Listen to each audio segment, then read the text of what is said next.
Sin, can they hear us? Yes. Why are you supposed to tell me when that happens? It just happened, and it started with going, Sin. So, that's not weird. That's, I guess, that's normal. Yes. So welcome back to Captain Reboot. We are doing Tyranny of Dragons. We got a full house at the moment, and I think, Sin, you might need to shrink that down a little bit. I think we've got Waverly kicking off the bottom of the screen at the moment. Yeah, I know. So excuse so many us. of us. Excuse us as we adapt to having such a full house. The party of adventurers has done a number of rather remarkable things, which we will find out a bit about as we move forward. The most recent of which was a raid on a green dragon's lair in an attempt to recapture the green dragon mask, one of 5 such masks. They have met the wearer of the black dragon mask and defeated that person early on, but were not able to capture the mask. Just recently, they have fought with the green dragon mask wearer. They were able to slay the wearer, but the green dragon itself got away and now hunts them. The party is being actively pursued, a bounty placed on their head by the cult of the dragon, along with several other parties who would be interested in seeing the party come to no good. Among them, several factions within the Red Wizards of Thay. Over the last 20 days, the party has made their way from the northeastern side of the Highlands down to the southwestern side of the Highlands, where they are able to approach Xonthal's tower. And I just realized I'm zoomed way too far in. So down here on the high moor, starting out a bit west of Daggerford, they encountered information about the green dragon. They chased down and fought the green dragon. After they recovered, they made their way out, traveling down and around to reach Xonthal's tower. Why not cut across the middle? Way too much exposed land and dragons overhead. The cultists have been actively looking for them. In each town they stopped in, as soon as they thought they had settled, Dragon Shadow was seen approaching, and the party was forced to move on quickly. They've split and separated several times to disguise themselves and disguise their number as they made their way across. One of the party members has not yet reported in. Unexpectedly to some, Joey and Plout seem to have accomplished their mission of recovering Kuhloe. They haven't really had a chance to talk. The area that they're in, the town known also as Xonthal's Tower, is chock full of wizards and mages. The town primarily populated by apprentices that were kicked out of the tower when Xonthal decided he was done with them. So just about everyone has some magical ability to them, and the town runs rampant with familiars, arcane locks, and other such enchantments, unseen servants as far as the eye can't see. So, nowhere we really have a good conversation without being overheard, and too much suspicion of unfriendly ears. On the good news side, the entrance to the maze of Xonthal's tower is just over yonder. Plain as day, just a break in the hedge. Local lore indicates that once entered, if you wish to leave, you have only to wish it and proceed onward. But if you try and undo the secrets of the maze, you can get yourself into quite a lot of trouble. Adventurers have gone in and never come out again, which, if all you need to do to leave is ask to leave, seems there's some dangers in there that are quick to overcome you, or some places where being nice just won't get you out. The party's had time to rest, and they awake in the morning. They can spend some time in the town, but time in town, now that they've gathered, means enemies might notice. And we'll kind of open it up to the party there. And I'm going to ask for everyone to give themselves a little bit of a reintroduction in what they look like now, because it has been a while since they've seen each other and all of each other together. I'm going to go down the list as I see it here, which kicks me off with Dawn. Dawn, as the party gathers, perhaps for breakfast in the inn or just outside near the hedge, what do they see when they look at you nowadays? He is. He at some point he had gotten a ring that helped heal a lot of the scarring, so he no longer looks like a melted candle version of Tabaxi. His fur is back. But like since they're hiding who they are a lot of the time, he's taken to staining his fur dark again rather than, because he's bright orange. He's a bright orange tabby essentially, and he stands out. But he has picked up, since apparently a lost country reappeared, bringing with them their style of dress, and he's picked up on some Barovian outfits that he's taken a liking to, and that's essentially how he's dressing right now, which is kind of like gothity goth Victorian type.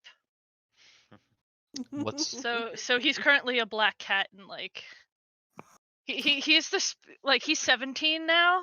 Mhm. So he's still a gothity goth spooky gangly teenager. So Hey, what's old essentially. is new again. Yes. All right. That is Dawn. And following up Dawn, because we're going alphabetical and I don't count, we have Dusk. Dusk, the other Tabaxi. What do you look like compared to the Gothity Goth? Whoop, kitty. No, stick with us. Mute? No? Don't go. Meow. She's typing. Uh-oh. A recent laptop fire has left Kitty on backup technology, and it seems like the audio may have lost her. We'll give her a second to type away. No!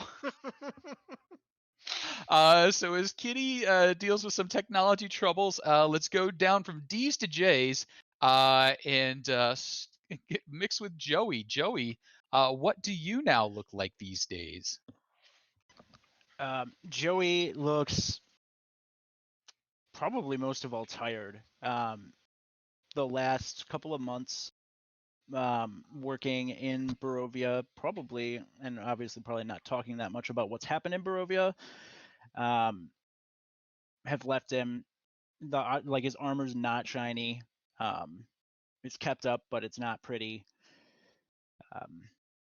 Looking down a decent amount, there's some new scarring across his face as opposed to his original, just one traditional X scar across his face.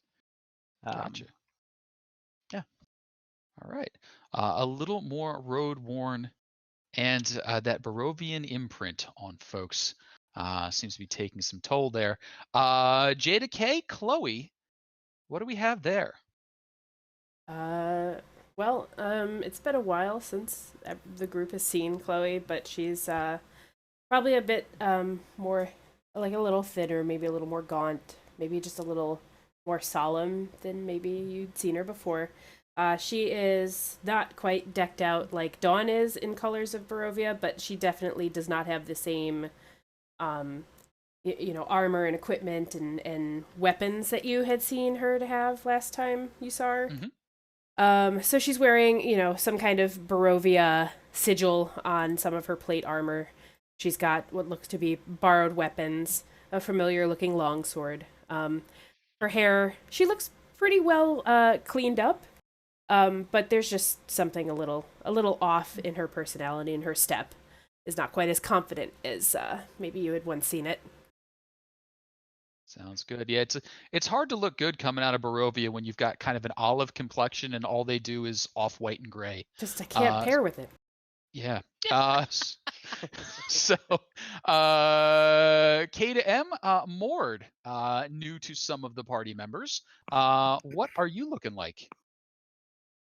Well, Mord is looking as rough as ever, but that really hasn't changed since the first time he's met. He's scarred, he's rough, he's dirty, he's smelly, especially because we've been on the run and taking back roads. But I mean, you find him in good humor, short orange hair, matted and filthy leather armor, or not like leather armor, but like wearing leathers. Just kind of looking around, trying to find something interesting, kind of itching to go back outside, but otherwise just kind of keeping an eye out and making sure people aren't getting into trouble here. Sounds good. Now, Mord, I seem to remember you were not a character to take advantage of the breakfast buffet. Was there anything I should know about for breakfast this morning? Oh, wow, I haven't prepared for this. Okay. Oh no, I I mean, was I'm going sure off that, script. well, yeah, no, I'm sure that he scavenged up some, like, I don't know, he probably picked up a few mushrooms and stole a few birds' eggs and made up some quick omelets for anyone who wanted them, but nothing fancy. I mean, we're on the run and all, so. Sounds good. Dawn will always prestidigitate their food to taste absolutely amazing, no matter how horrible it looks. Aw. Well, but Okay, isn't that his well, whole thing? Is you just don't ask what's in it; it still tastes amazing without help, right? I mean, he is proficient with chef's tools. You're making me roll this.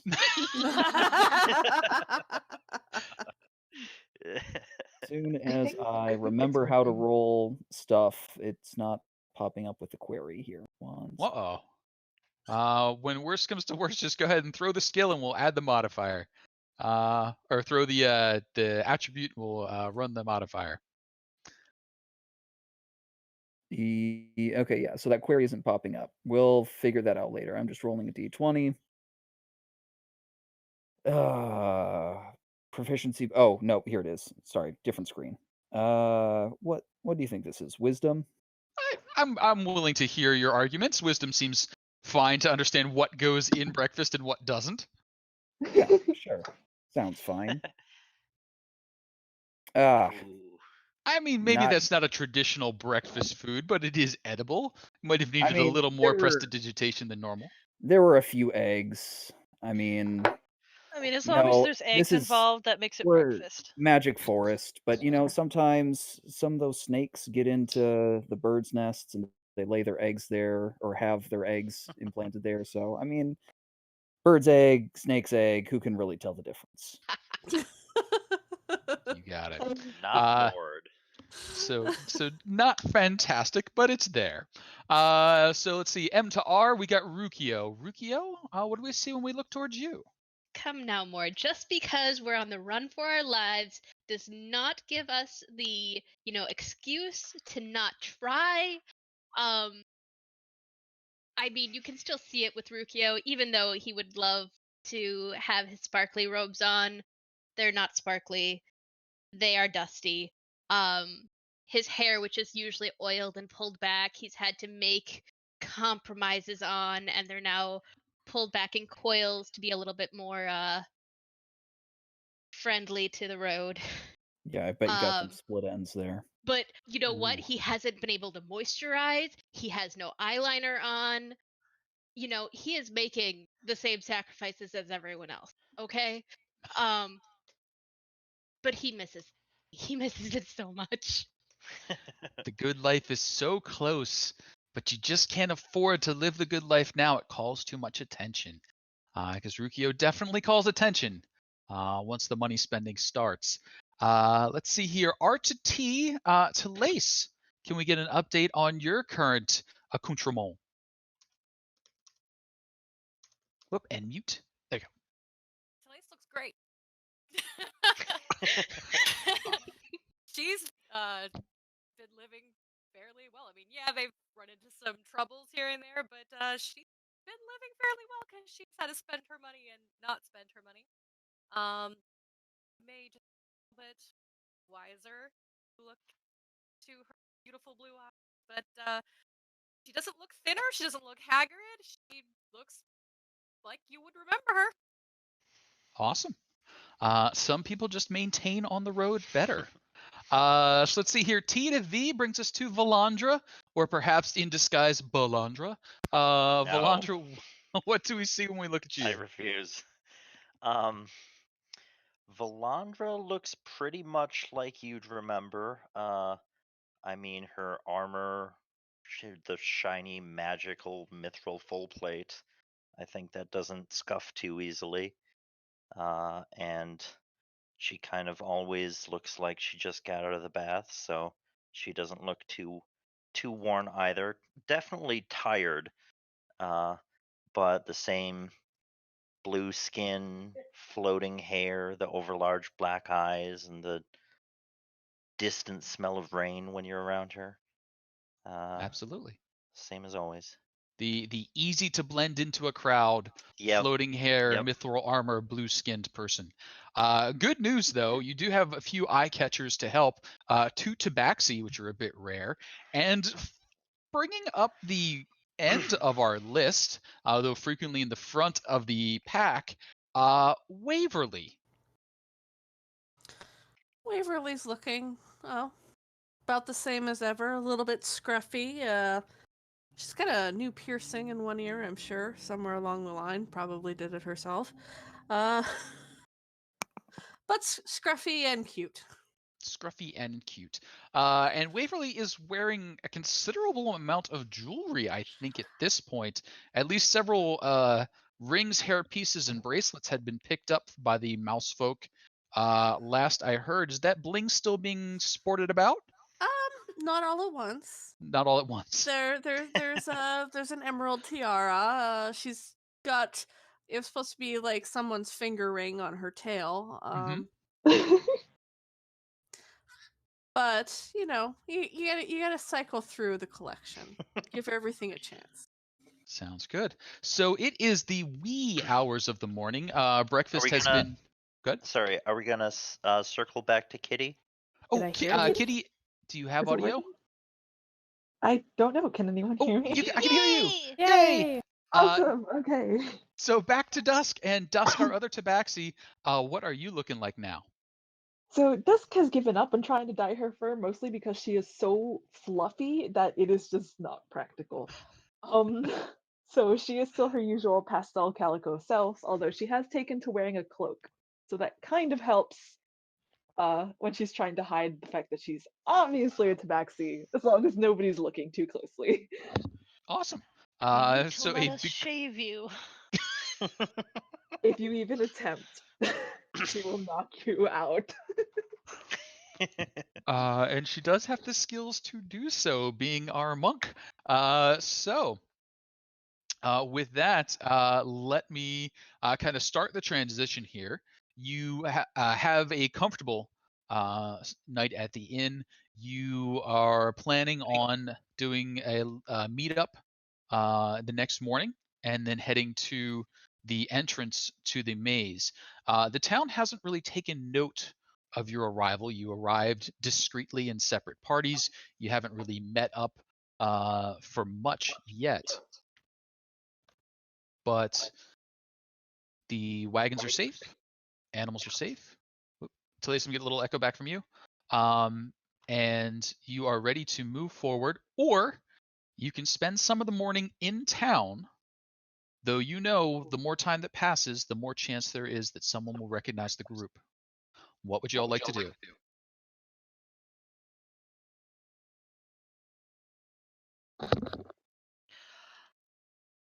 Not hang around very long. Yeah, Valandra is pretty eager to meet up. Yeah, let's get on the road. Legit. All right. So, the entrance to the maze is a large hedge. Cut into the hedge, I am getting a little loop. I hear. Yeah. Can anyone else see where it's coming from? Up there, stop now. Okay. So, entrance to the maze, big hedge. Hedges themselves about 9 feet tall. Cut into the hedge, is an opening. The opening itself is about 10 feet wide and leads off into the distance. You can see that the hedge itself curves around a bit as it goes forward. So you can only see about 15 to 20 feet ahead before the outside of the wall comes in on the inside and it kind of blocks your line of sight. And it looks like we lost Talace for a moment. We'll give her a second to hopefully come on back. What? We knew. Should I be seeing this on the screen? Because I'm Not yet. So I'm about. I don't have a. I'll take you to where I have first here. And top left-hand corner, if you would, Sin, you'll see a 8-way intersection. Okay.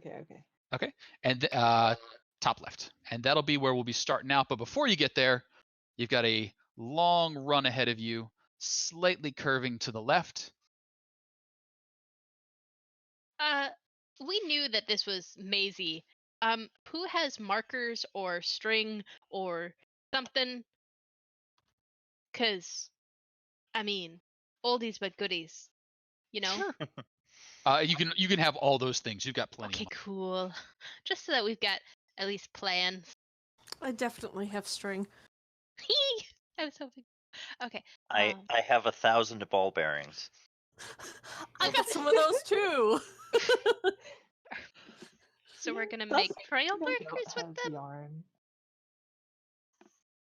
I'm just saying, we've got options. It's fine. Chalk Cool would beans. be a really good one if anyone's got chalk. Dawn has very various well writing might. implements. Yeah. If anyone's gonna have it, I suspected Dawn. Okay. So various precautions are taken as you start to enter the maze. You draw chalk marks on the ground. You rub powder. You drop ball bearings. You tie off string, and then ahead, 15 to 20 foot walk, waiting for you to continue. Are we together yet, or are we meeting up? You have met up at the edge. It doesn't sound like anyone wanted to hang about town, so you've met up at the entrance and are now ready to make your way in. Do we Okay, have firm immediately- hand-holding rules? I don't know. Do you have firm hand-holding rules? We could tie each other to each other. That's an option too. We're missing Ruqiyo on the screen. Oh yeah, Indeed I we don't are. count. Thought I grabbed everybody. Thank you. Yes, Ruqiyo. Sorry about that. So Yay. immediately when we meet up, Volandra goes and gives Kuhloe the biggest hug, and might be crying. It's kind of hard to tell. Yeah. Did we meet up the night before, or did we all just meet here? I'm sorry. So the night before, you became aware that everybody was made it to town except Meridia, but you couldn't really meet up because they all know, everyone knows who you are. Gotcha. They know that if they see two Tabaxi together, the 7 are probably around. They know if they see a mouse folk in anybody, the 7 are probably around. They know if they see two half-orcs, they got to look a little closer, the 7 are probably around. Okay. They know if they see a floaty hair blue girl in Mithril, the 7 are around. And then shortly thereafter, dragons start showing up. All right, that would be bad. All right. So I guess so once we all meet up in the center of the thing, she'll just kind of look around at people, see Volandra tearing up, and just open her arms because she knows what's coming. Yeah.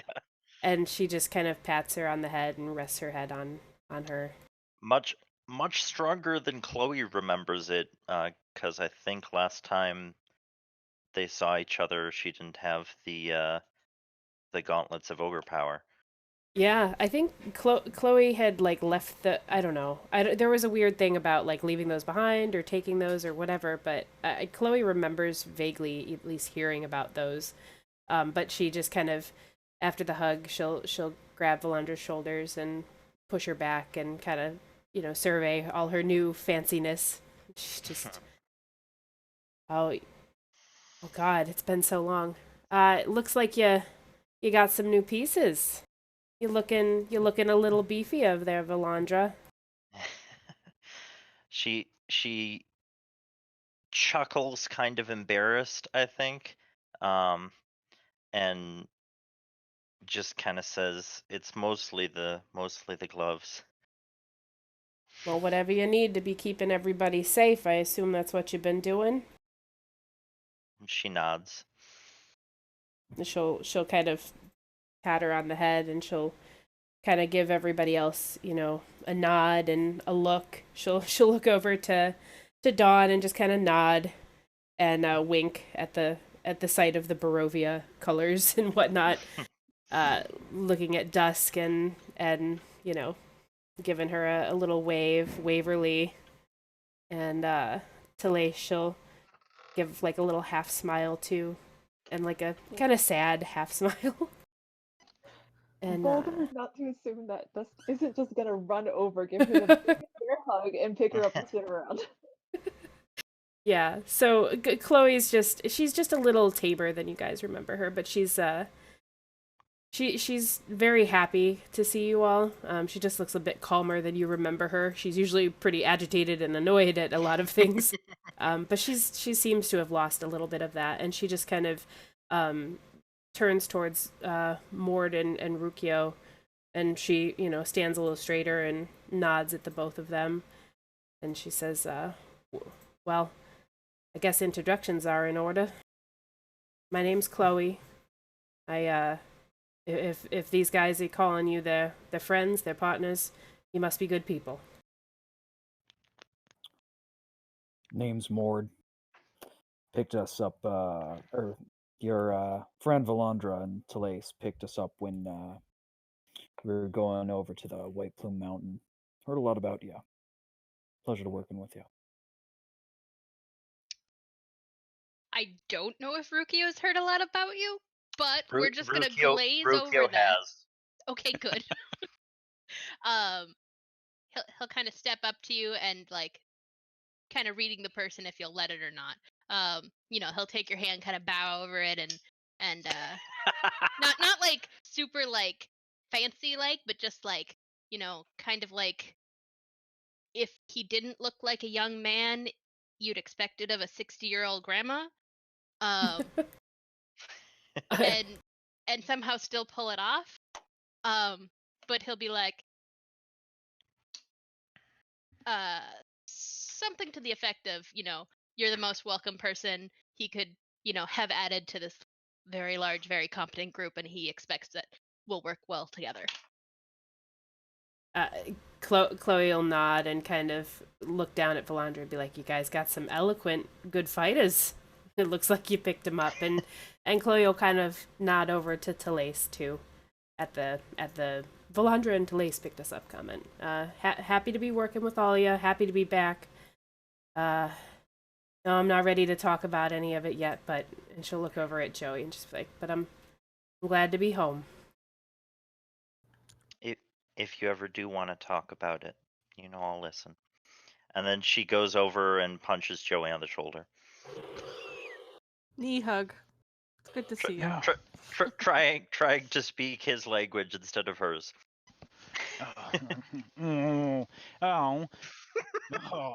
Okay. But fine. You can get a hug. Fine, you get He one. jumps into the hug one. immediately. Everybody gets one. When passing off of that, I will pass the silver horn that you had that Valandra had passed to Joey before we had parted ways the first time, and say, "Yep, she was right about protecting. I think it goes better here." All right. And as the exchanges are happening and people are greeting and people are hugging, off in the distance, a little ways away, the tower itself, Xonthal's tower, rises up. One of the odd things about the tower is it has a balcony that you always seem to have looking towards you. And at most times, the thick draperies over the entrance prevent you from seeing what's inside. But at this moment, those draperies have been thrown back, and some figure, rather small in the distance, is waving something frantically in the air, something sparkling in blue in one hand, something hourglass-shaped and white in the other, and he's screaming in your direction, and you just make out, and I'm not going to scream to save everybody's ears, "Heroes! They saw you in the village. I've taken the mask. And he waves the blue thing. But they'll realize it's missing within minutes. Look for me beneath the tower. And he's pointing down. For it's the only place I can hide. This is the key that will teleport into the dungeon. And he Well, waves it's the not white gonna work thing. now! Jesus Christ. And he I'm waves. sorry, what just happened? And he I waves don't need you the. to repeat it, but holy crap, what? Yeah. So he waves the hourglass in the other hand. I'll leave it behind, but others might find it before you do. And then. Well, no kidding. Might as well just draw him a map. And then from behind the figure, you see the curtains get thrown apart and another figure rushes out. There's a little bit of scuffle up there and you see magic flare and blades flash. And then one of the pair goes flying over the balcony and disappears from view behind the large and many rows of hedge. The other figure disappears back into the tower. Can I tell which figure it was who fell? I think a perception check might help you out there. Okay. Please. Oh God, 13. Okay. You're pretty sure it was not the one who was shouting at you. Okay. Oh boy. So the newcomer appears to be the one that fell. The entire time, Dusk's just putting her face in her paws. Like, how could someone be so dumb? To be fair, I'm sure most of us would have done that when we were younger. I sure hope not. And you might remember back to the message that you received from the mage Iskander who invited you here to save him, passed along to you in a drug and mind-addled haze. He didn't seem like the best plotting type, but there you go. So ahead, the hedge maze continues. 15 feet, 20 feet or so down as you continue in, you start to lose sight of the entrance. And then up ahead, as you come around the corner, you see an 8-way intersection. It's not possible. There are entrances here and exits from this particular 8-way intersection that would have to immediately exit the maze. You've only curved around a little bit to the left. And yet, this 8-way intersection has 8 exits, each of which curve away to the left, at least 20 feet before you lose sight of the exit. Sitting in the center, a sundial. You've entered an intersection where 8 paths converge symmetrically. You can see Xonthal's tower dead ahead above the hedge wall. But the way the paths curve, there's no telling which might lead to it.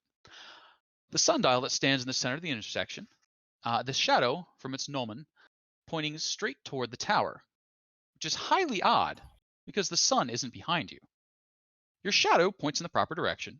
Only the sundial shadow points ahead. And in this case, ahead is north.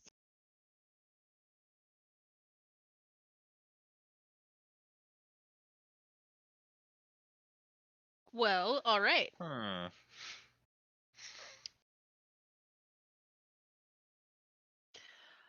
I wouldn't trust it. My gut says that, if the tower is north, we should go south, clearly, as our first choice. But that's not supported by anything.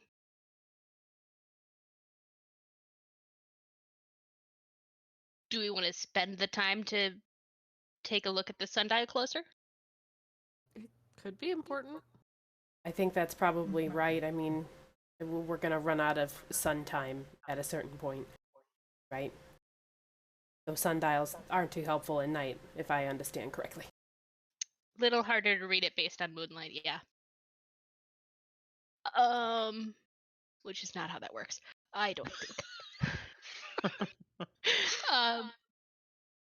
If we take some time, I could detect magic it. What do Sounded we like we know didn't have a lot of time. about the wizard? That's what he said, but it could just be a trap. I mean, look at that. That has to be a performance, right? No one can be that stupid. Can I No, there, Can there, I- are, there are people who are that stupid. can I insight Iskander? Sure. Just, You is are he- you are fairly certain Iskander was terrified for his life and fought for his life when he pitched the other cultists over the edge to their death. So he seems to believe that you are his salvation. When you say it'll take time to figure it out, do you mean like 10 minutes or you mean like Yeah. hour? Like ritual casting. Well, I mean, 10 minutes now to not go the wrong way seems like a good investment to me. Kind of my thought, because anyone knows that just like flailing in a maze is probably a bad idea. Have we thought about like getting on, like throwing Waverly on Joey's shoulders and looking over the top of the maze? Dusk can fly. Dusk can fly. Oh, but That is true. I can walk up the walls if you want me to. Do you still have Angry Cat? Do you still have the flying bird? I Yeah. do still have the flying bird. Thank you very much. And Edgar would have squawks missed at him. you like indignantly from his shoulder where he always sits. He goes with your clothes a lot better now. I think he looks good. Which one, the bird or the cat? Yes. So about that wasting time thing. The bird is very pretty. I mean, we're waiting for Ruqiyo to cast that spell, aren't we? So Okay, so Ruqiyo is gonna start While casting that. Unless while someone's got a better idea. Well, while he's casting, Dawn could have Edgar go off scout forward ways and just see, like, the north ways, I guess, like what directions the map takes or the maze takes, Mhm. and he could verbally explain what he sees as far as he could see, and then maybe someone can draw a map. Whether or not the maze changes, but it's Sure. something to at least try. You got it. So Ruqiyo begins casting. Edgar begins winging off. Now, is Edgar flying above or below the line of the hedges? Does he fly at 9 feet or less, or 9 feet or more?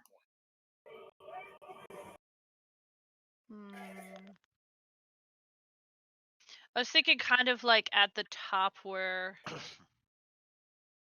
So the mages. Why am I saying that? Maze hedges are 10 feet. Is that what you're saying? They're about 9 feet high at the top. 9 feet. Being a bird, he probably would be up higher just naturally to follow the. Sure. Not like passing over the walls, but like following the actual pathways. So Edgar starts to take off, and you sort of get that drop, and then he starts building up the height. And as he does, he's relaying back to you what he's seeing. You know, he's 10 feet out, and he's like, "Hey, something weird." And then he stops and kind of perches on the edge of the hedge, and he's describing to you that the air distorts just a little bit above the edge of the hedge. So maybe another foot up beyond the set. The closer he gets to it, the more distorted the world looks around him. Like you're coming up from underwater and you're hitting the plane where the water is, and you kind of get that double blur vision. He asks, should he try and pass through it? He'll be. Dawn will be relaying this to everyone else. And Dawn would say yes. Got it. So he dives back down to get a little bit of speed, starts to swing upward, and then whoosh, as far as you can see, he disappears. You hear him squawking furiously in your head, complaining about the wind, and shortly after, he finds himself outside the hedge, flying about outside the maze. It seems like as soon as he passed about a foot above the hedge top, he exited what you're almost certain is a extra dimensional space and was forced outside of the hedge. That does make sense. And he will Around call. about this time, the Tabaxi might notice it first. A little ball of string gets batted into the 8-way intersection, followed shortly after by, probably 24 ball bearings and a cloud of chalk dust. Fuck.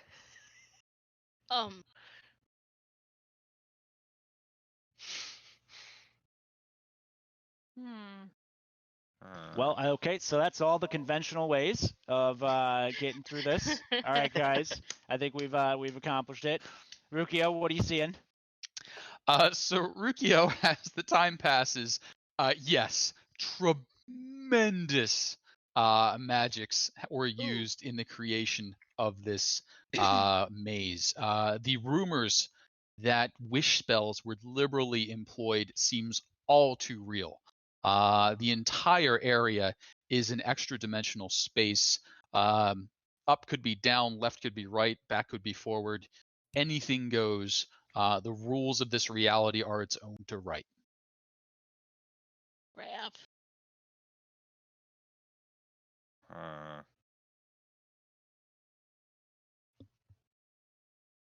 That's right. 5e is All different. right. All right, so it's just presence of magic and aura.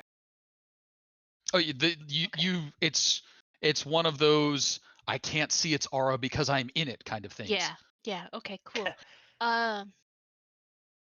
You detect magic and oh god, it's too Oh god, bright. it's magic. Yeah.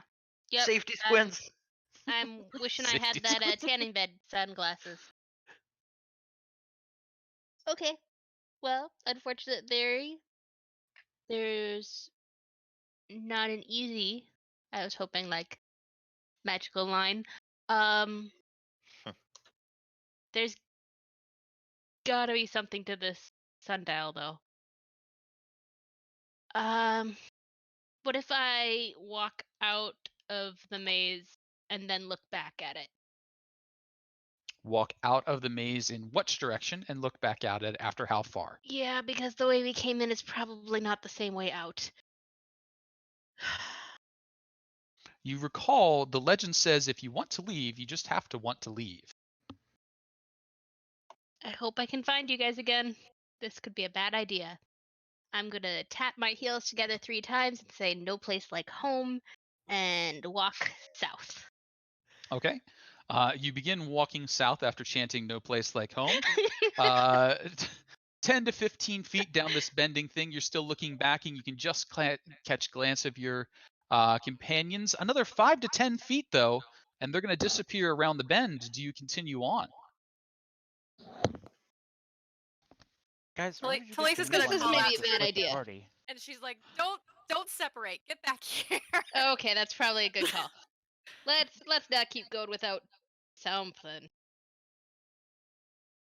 Especially since the bird still hasn't come back, right? The bird is currently squawking about being outside of the hedge. What instructions are you giving, if any? See if he could come back. Come to me. Okay. Back to me. He circles around the hedge. There seems to be no way in except for the single entrance. He ducks back in there. Within a few minutes, he reappears, coming barreling towards you from the southwest. Was that the way that we originally came in? It was not. Okay. Just confirming. So Alright. here's a random thought. If just wanting to leave will get us to leave, what if we want really hard to get to the other side of the maze? I actually am almost in line with Talisa on this, except I think the maze wants us to get through it. Because we've heard tales of like tons of dead adventurers, right? Like people coming in and never coming out. Yes. Okay, so And everyone in the village knows you don't go in there for. So if there's 8 paths, a lot of them are going to lead to ways to die. And if this thing is pointing like a shadow towards the tower, maybe it's trying to tell us to go that way. which is the way that we go if we don't die. Because it doesn't matter. Like, if we pick any of the other ways, we're going to die anyway. Well, likely, not certainly. And you know what? One of these times, one of these magical traps is going to have, like, good things beyond your wildest dreams, and no one ever comes back because why would they? It's amazing. One of these days. Probably not this one, but I like your That's optimism. not how Adorable. traps work. I'm not sure you've learned that yet. well, if it keeps them from the tower, it's still succeeding in its goal. Just So- less cleanup. So does anyone have an idea besides going north, focusing very hard on wanting to get to the tower? I feel like there was a subtlety there. There's a difference between really wanting to get to the tower and really wanting to solve the maze. Question if that makes a difference. Half of us focus on one, half of us on the other? Well, that might split us up. Yes, that's true. We should Hmm. probably maybe try Okay. all together. I say we go for the tower. I mean, we're not here to solve the necessarily. We're just here to get to the tower. So let's just make a decision and just go in that direction. And then if we're wrong, we're wrong. I mean, what, are we going to get more lost than we are now? No, This yeah, is a good point. it's very likely that, well, not likely, but it's quite possible that this place here serves as a dimensional anchor. So maybe if we get it wrong, we just keep showing up here. Only one way to find out, which is to test it. So hold hands and wish like hard to be at the tower. Wait, which direction's north? North is up. Sorry, Okay. Chloe will head up. What? I don't care what the map says. North is up. This map isn't Starboard? rotating as well. They all do. They Back all up, rotate.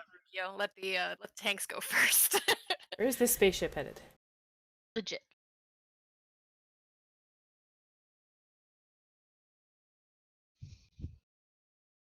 This is all, like, you say hedges. It's all, like, actual bushes, right? Like, live plants.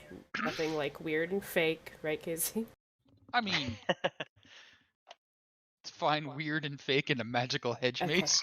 All right, I'm gonna stick my sword into the path that we take, like right here, Okay. and dig in a little bit, try and clear out some of the leaves to point the direction that we're going. Ah, you're gonna try to like Choppy chop the hedges. Just a little, just a graffiti stabby, the- just a the hole. maze. Yeah. Just a little hole. Okay.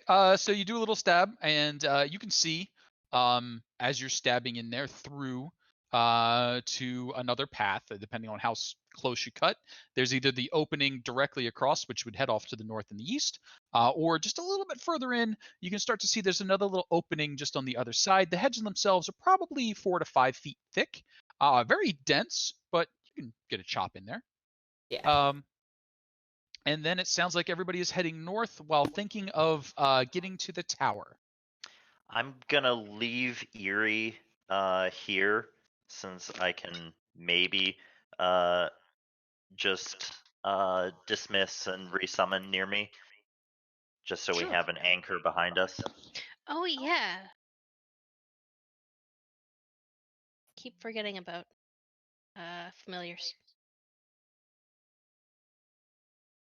So Erie's going to stay behind. So the party begins to march forward.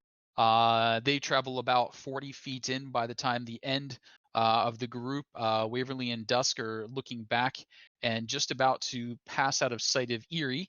Are you going to continue on and turn the edge where you will no longer be able to see Erie or the sundial? Yep. All right. Committed. You turn the corner. Shortly thereafter, you exit, and the people in the lead see another sundial ahead of them, another 8-point intersection, no Erie, and you are entering from the west.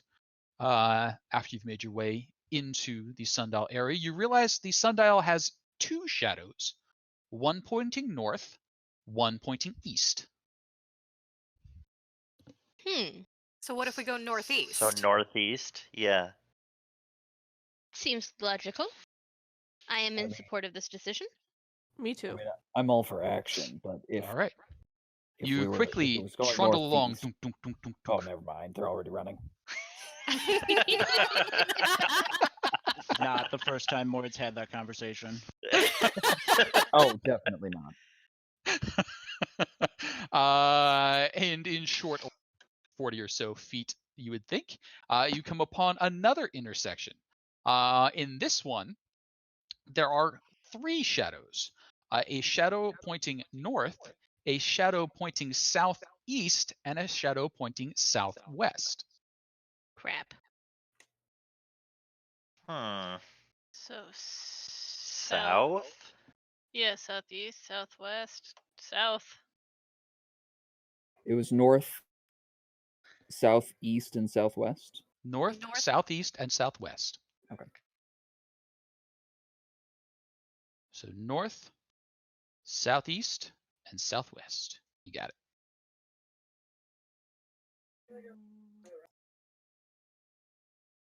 Are any of the shadows longer than the other?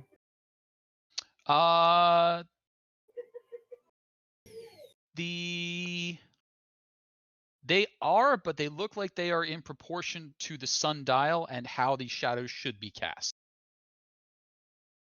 Okay. Are one of these shadows actually the correct shadow for the time of day? None of these shadows are correct for the time of day. So we can't count a real shadow. Well, darn.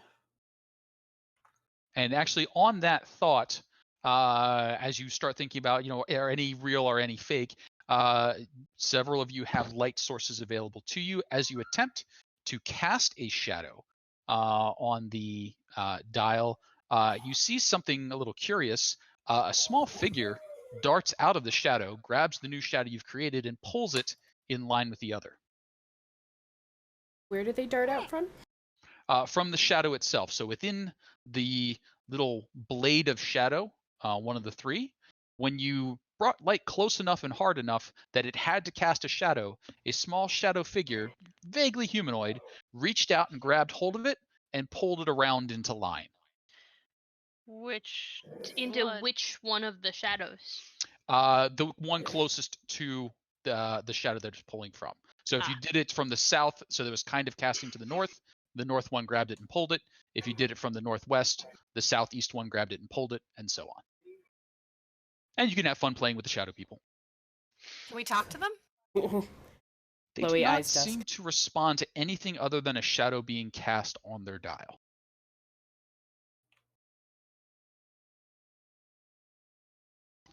All right. Well, we walked through the other one, right? Like we walked between for the other one.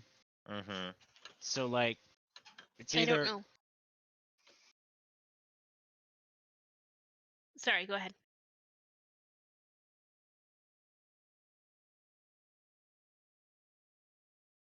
All right. So like we walked through, and then we walked through there. So we were on a shadow, and then we were not on a shadow, and then. So do we just go? It's either this way or like this way, right, guys? Yeah. North and south are the only 2 distinctive from this combination of shadows.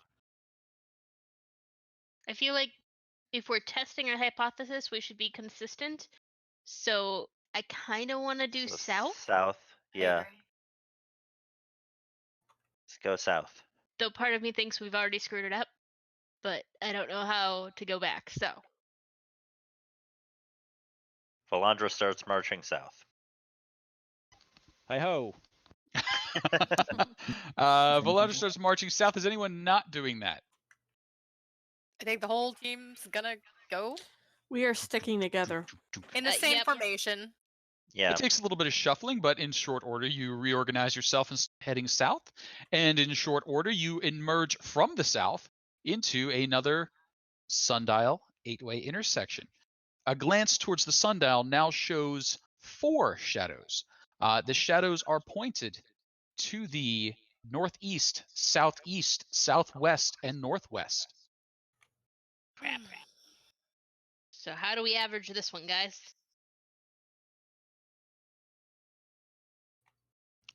This is maybe a stupid thought, but the only one thing that could be pointed out from that is the sundial itself. Right, You that's why I wanna was go like, the underneath it? center. The center would be the direction to go, but there's no path there? Valandra will feel around on the sundial. Is there like any way to get through? Like, Sure. Hey, Waverly. You start Yeah. If the ground tapping is around stone, on the I sundial. will. Good. If the ground is stone, then I'll assist Valandra in checking that out. Sure. Can I have a perception check, please? With advantage. Okay. With advantage, yes, please. I already have that. 27. So with super advantage, you discover that the shadows are actually slight indents, allowing you to get a finger grip into the sundial. You're able to turn that surface if you so choose. Would you like to turn it? Ooh. Whoa! Hey guys, we did a thing. I mean, we either did something good or we did something stupid. So we're gonna just figure out which one it was. She'll turn it. Yep. All right. As you turn it, the sundial sort of sinks down and spreads out as a circle, sort of opening like an iris in the center, leaving a dull, inky black splotch, like a sheen of shadow on the ground in a circle. It's about 10 foot wide. So are we jumping in? Yeah, can we? Yeah, I get those think we're familiars jumping in. first? We're holding hands, or Heather are fall? we? Wait, Eh, what? Heather fall? What do we see? It's So- an open hole in the ground. Yeah, Chloe's gonna start backing away a little bit. Do we What? have a pebble that we could drop down there and see how far? I drop a ball bearing. Sure. As you drop one of I the have thousands of ball bearings, 999 now. the ball bearing, as soon as it hits the shadow, it is the absence of light there. There is no disturbance in it, just that very slick. It looks like it's being cut and gone. Oh, There is no sound it comes No from. sound. Nothing. I would I will. I Go would ahead. like to cast light on a pebble and then drop it down. Sure. You cast light on a pebble, and you get to see the pebble as layer by layer. It just drops right through and then is gone. There's no ripple. There's no light emerging. As soon as it goes below the surface, it is as if it never existed. Oh, fuck I'd that. like to try and I don't like that. I would like to try and temporarily dismiss Eerie and then resummon him next to me. You dismiss Eerie, and you know Eerie's there, but Eerie can't figure out how to get to you. Dawn is gonna try to dispel. You're going to try to dispel magic on the shadow? Yeah. Sure. You attempt to dispel, and it's way too strong. This is artifact level of magic. Hey, so we still got one familiar at least. We got some rope. We can tie, for example, this weasel to a rope. Just drop it down there. No! See what happens. Well, I mean, they are just magical spirits that have agreed to serve us, so it's kind of part and parcel of the whole familiar business. But... I mean, don't be too mean, but we have options. Phenomenal ferret power. Itty bitty living space.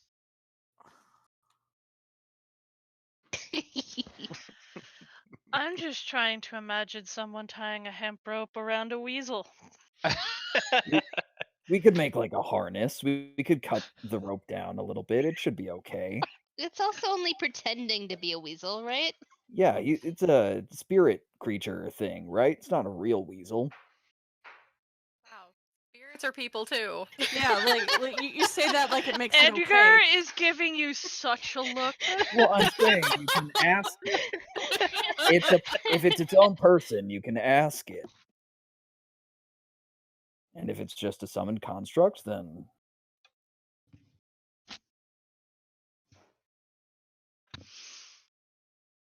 I mean, Kind I of think looking that like kind of comforting Kuhloe. He's gonna look over at this fucking weasel and be like, "Are we fucking throwing a weasel into the shadow puddle? Like, guys, what the fuck?" Chloe's just shaking her head and backing away into the bush. No. Hey, don't fuck go that. too far out of sight.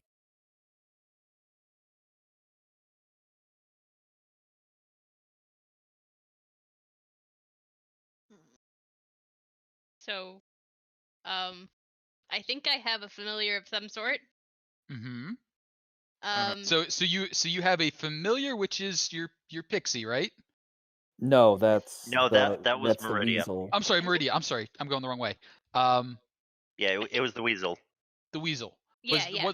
And the weasel was not from the bag of tricks. No. No. You actually have the weasel. Okay, yeah. So you have a weasel familiar. I mean, if we're all like caring, I'll ask if he minds being adventurous. But I don't think it can actually respond. You share No. you share I a can- telepathic bond with your familiar. Is it so Yeah. telepathic or empathic? telepathic. Oh, okay. So yeah, it can respond. All right, cool. So I feel, speaking on behalf of your weasel familiar, your weasel familiar looks up at you. It tries it makes its eyes as big as it can, and it says, "I would do anything for you." Except that. And it looks over at the shadow, and it looks back up at you, and it sort of gets tears in its little weaselly eyes, and it wrinkles its little weaselly nose, and the whiskers kind of bounce, and it just waits for you to make a decision. Oh no. All Mord right. just Well, looks to the sorry, weasel, Mord. takes a weasel rope would do out, anything for love, but it won't do that. starts tying a rope to some of the branches in the hedge, and just starts tying the other end of the rope around his waist. Kasey, this isn't a fair fight. You've put this group, the most like animal friendly group, into the worst dilemma. We can handle shadows and directions, but now we're throwing animals down holes. Kitty is losing her mind. She's muted, but she's losing her mind. Mord takes a few practice jumps, swinging their arms, and then Belandra will after go making over sure and that everything is hold the rope. tied, jump or like starts Yeah, scaling Slice isn't hugely down. strong, but she's gonna help you hold that rope. All right, just in case we need to, if we get separated, we're gonna be like, all right, Weasel, you're not going alone. And I put the weasel like around Mord's shoulders. Okay. Because that way, even if you don't get back, it looks like the bird still exists and can be felt, so maybe I can still talk through them. It can hear you. That's an idea. Yeah, it's possible. Weasel telephone. So yeah, Mord starts scaling down into this pitch black hole. Is there like any wall on the side after you breach the surface of the darkness? There is not. It feels like it's like just nothingness. So you start to dip your toe in it, and you can't feel your toe. And you pull your toe back up, and you look at it like, yep, I still have a toe. And you lower it back down. I don't have a toe anymore. Okay, well, Magically, that's super cool. Also unsettling. well, nothing to it. But and then just starts, I guess, without putting as much pressure on the rope as possible, like lowers themselves slowly into the pit, and then as soon as he's like fully extended from his arms, just lets go of the edge. Okay. So you slowly see him lower himself down. He's got that like expression, and then he lets go, and whoop, he's gone. The rope starts to play out as if he was hanging from it. How far down are the folks upstairs letting him go? Just a few feet at a time. Okay. You play out a few feet, and it looks everything like that rope is just being swallowed immediately by the darkness. Can we give a couple like test like tug? And do we get a tug back? You do not get a tug back. It feels like there's resistance, and it feels like you might have pulled whatever it is slightly jerking, but there's no response from below. Talisa is gonna look at Blunder's like, do you want to try pulling him up? She'll start pulling him up. Okay. And Talisa's gonna help.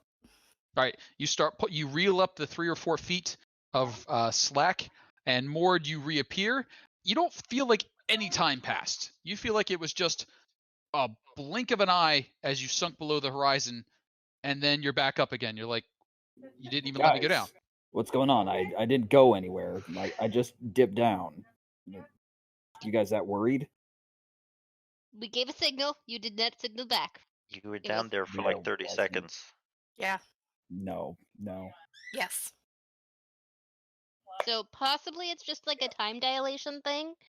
Just a time dilation thing. No. Otherwise, it no, could be a safety kind of thing. no. Oh, Chloe. Nope. Oh no. Nope, this is it. This is where I... Nope. Thank you, though. It's been real fun. Well, right now I'm good. Because the boys are up at 9. Sorry, I so need to you change wanna... my settings quick. His girlfriend's a nurse.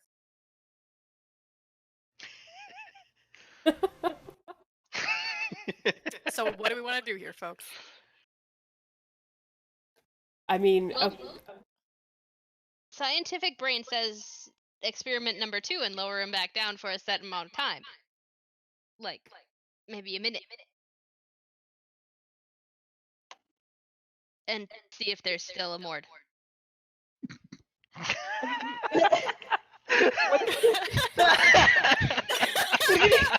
Could we lower him more? Like maybe there's this weird kind of layer, and if he just goes past it, he'll be fine. Also possible. Let's test it.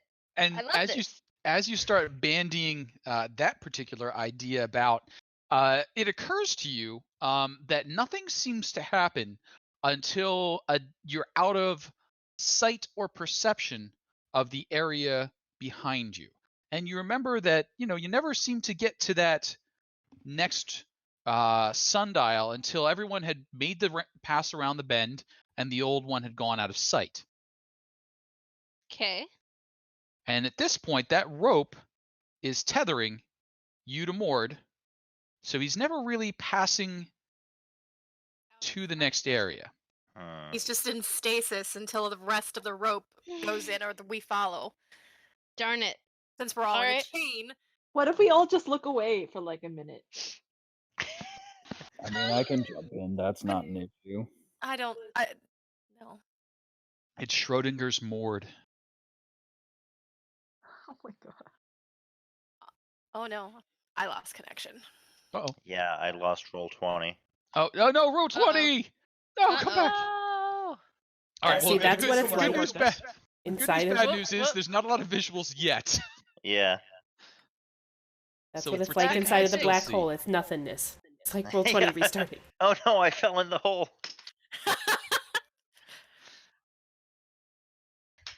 All right, well, that The does way- seem to hold up. This is kind of the mindset that we should literally tie rope around us all, and we should all just take a leap into faith. Yes, we should absolutely do that. Honestly, there is precedent for it. So it's not a terrible idea. I disagree heartily. Okay, it's a terrible idea, but it at least has some logical, hypothesis behind it. I mean, we could also just let go and let Mord go, but I don't think any of us are willing to let that happen. yeah, because I don't know that we'd see Mord again, at least for the adventure. And honestly, I think that if one's gonna go, we should all go. Because we should all stay together. I don't think there are any good ideas when we don't know enough to make them. I love Angsty Dawn. I mean, Joey is also If nodding there- with John's statement. but if there are no wrong answers, there's if There's always a wrong answer. We just There's don't no- know which one that is. no, we have to jump in. Now, you guys can get all philosophical all you want with that, but I'm not getting into the dark pool and nothing. Mm-mm. I just came from a dark pool and Shadow, nothing. not nothing, but Shadow is nothing. is it, or is it actually a separate substance? Trust me, it's Magically nothing. speaking. It's magical nothing, and that's the worst thing. She's like not making much sense. She's just sitting on the ground now, like her arms wrapped around her knees. Philandra's just gonna quietly take her hand.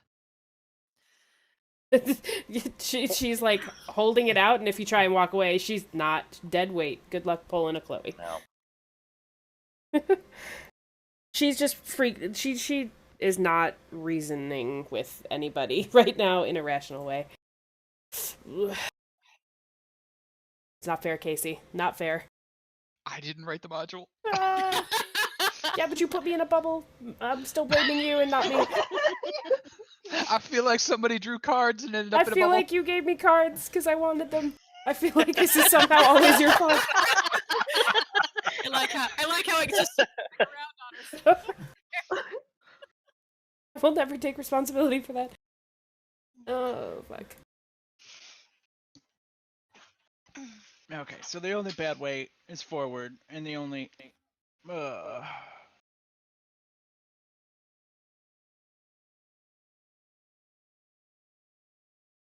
Okay, so Joey's gonna, like, as Philandra's... hold on to Chloe's hand, Joey's gonna turn to Chloe and be like, okay, so... Well, fuck you. First No. time, alright, when I had problems, when you were first gone, I went to go talk to Glimfellow. And the long and the short of it, it's not all just good, and it's not all just bad. There's a whole lot of this fucking koopy ass shit in between me and you and everybody else in this fucking party group shenanigans. We gotta navigate through this middle. That's all this is. So we're all gonna jump in there. And if you're not coming, you're not gonna be able to protect all of us. Ooh. Oh. My ability to protect... First of all, fuck you. Like, you're the reason I got into the bad place in the first fucking place. But look, you don't... I seem to remember you had a deck of cards.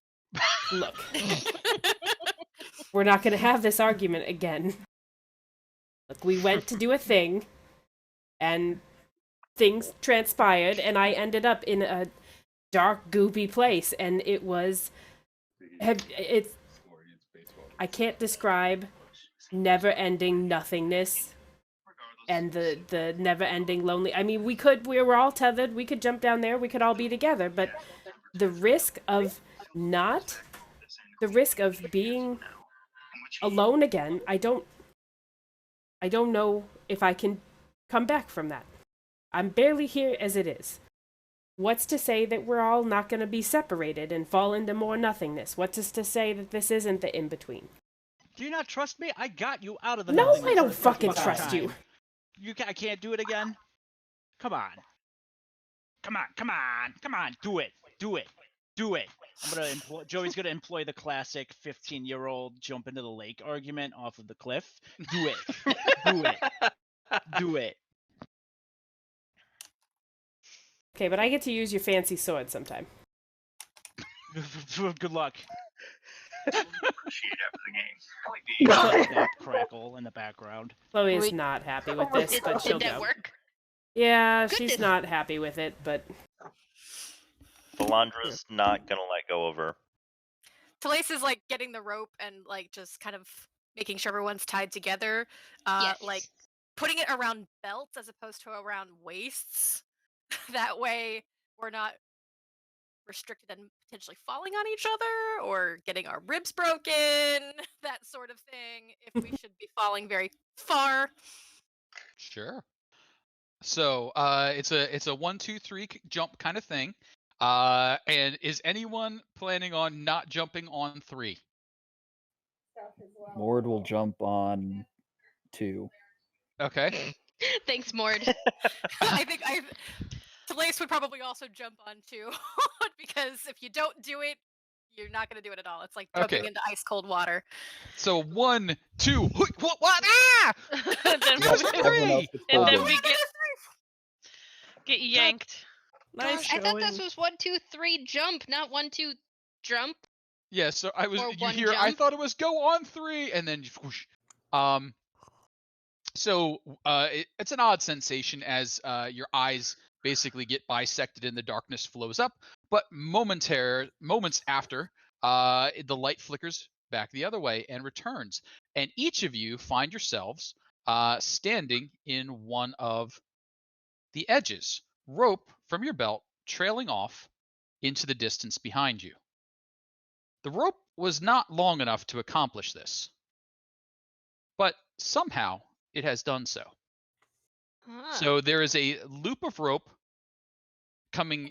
Where's the person number 9? Because there's only 8 directions. 1, 2, 3, 4, 5, 6, 7, 8. Is Valandra still? Oh, okay. And Chloe's rope goes underneath the sundial. So there are loops of rope behind each of you, and a loop of rope coming out from under the sundial.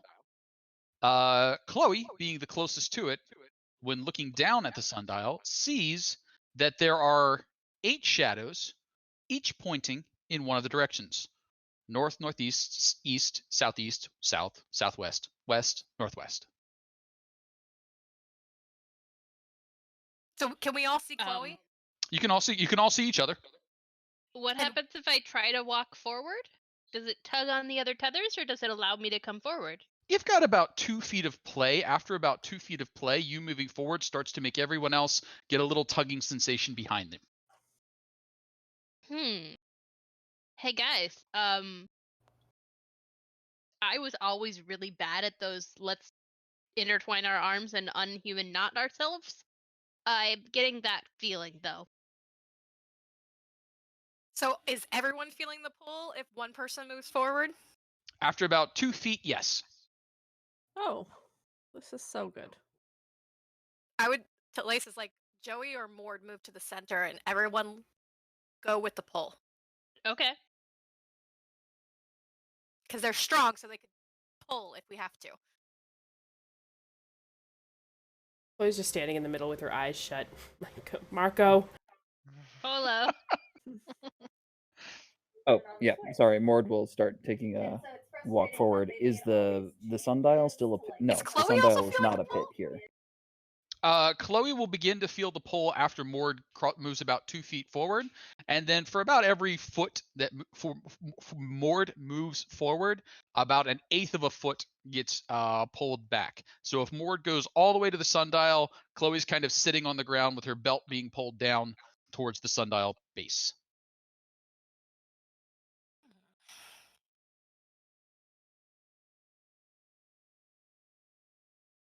We could just cut the ropes. Or we could just unwind it. Like, we can just take it out of belt loops and start Yeah, pulling just it through. all she did was like right? lace it through. You could literally take off your belt and let it drop. Yeah.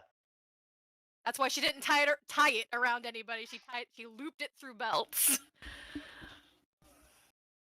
Valandra will untie the rope and go back up to Chloe.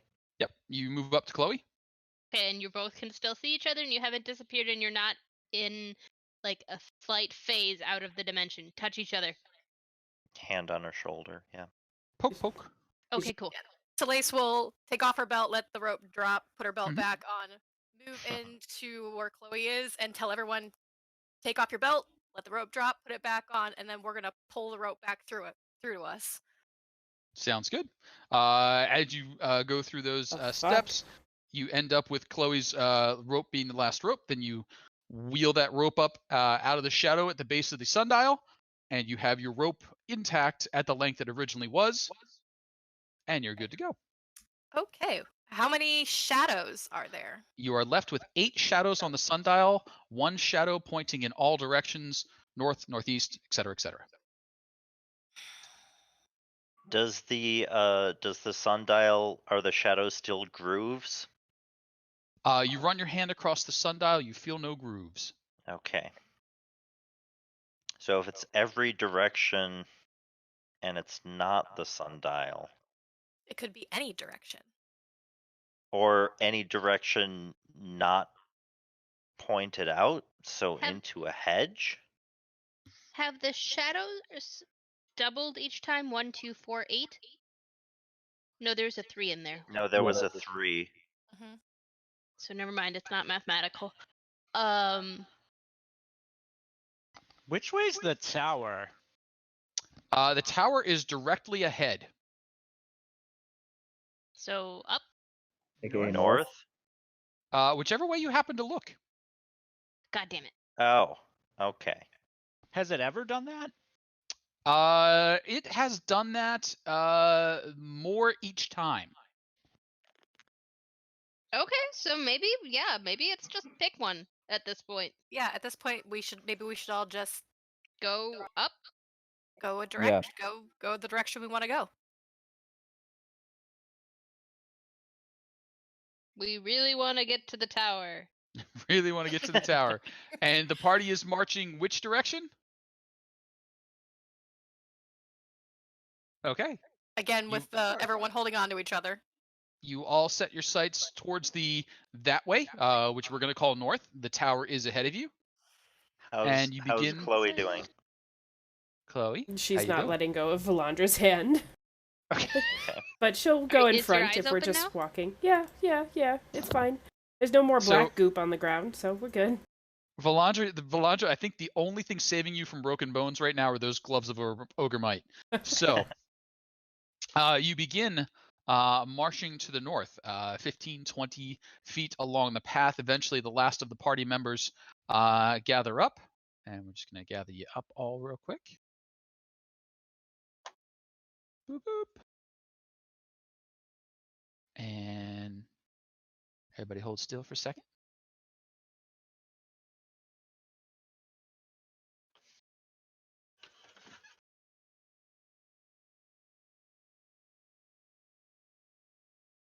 Come on, hit the right button. Come on, roll 20. Roll 20. All right.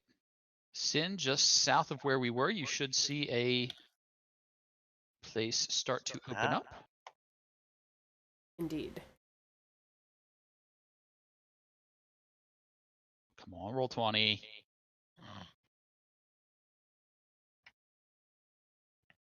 And as you all start marching in, you realize you are moving, you're going to call the north towards what you're going to call the south. If you could sort your order out as the way you wish to be as you enter this open area. Ahead, you see things. I'm actually really good with that spot there. Okay. 6 suits of ornate plate mail stand in this area as if on guard. Battered and bashed pieces of armor and weapons are scattered across the carpeted floor before them. Moss and lichen cover the armor, though it remains free of rust. Another pathway opens up on the far side of the area. Traps. Yeah, does someone want to... Talasa's just gonna have a moment of yes, like fist pumping because I suck at puzzles. Are there, So- Well, this isn't the tower, so I don't know if we did this or we went the wrong way. And You know So what? can that We didn't end up in the same place over and over again. We That's eventually fair. We have way out. officially gotten a different Nope, screen. It's no. progress. No. you It is have not. gotten a different screen and a turn order appeared for and a reasons. turn order. Are there- Oh, I was about to ask if there were bones amid all the stuff around scattered on the floor. So could I get a quick perception check from whoever is checking for traps first? I'll check for traps. That makes sense. I'm perceptioning for the sake of perceptioning, because this is a new room. Okay. New things to look at. New things to look at. So traps. Yes, you do suspect that armor that has started moving Damn, and Waverly. drawing weapons is probably a trap. Oh boy. 2 suits of armor, one to the east, one to the west, have begun to animate and move to attack. Everyone, please click your token and then click the initiative button to add yourself to the turn order.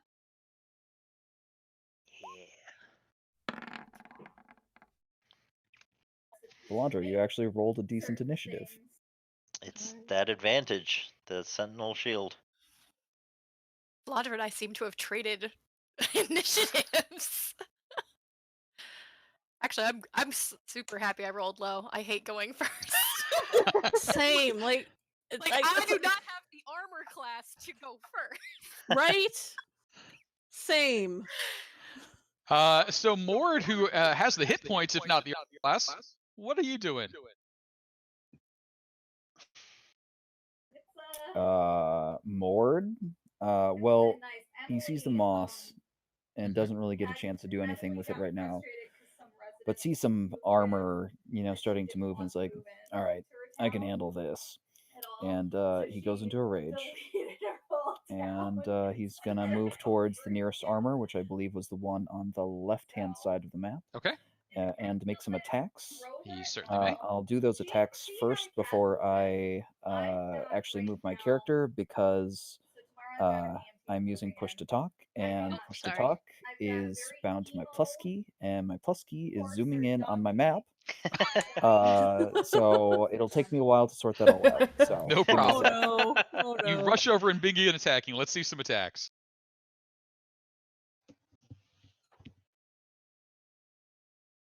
Ruqiyo cast shield on the armor to protect No. from Mord. Sorry. Mord starts Ooh. us off with a big swing. Crushing critical hit. 23, Jesus, Mord. 24. The follow-up's going to miss critically. And is it just 2 attacks, or do you have 3 now?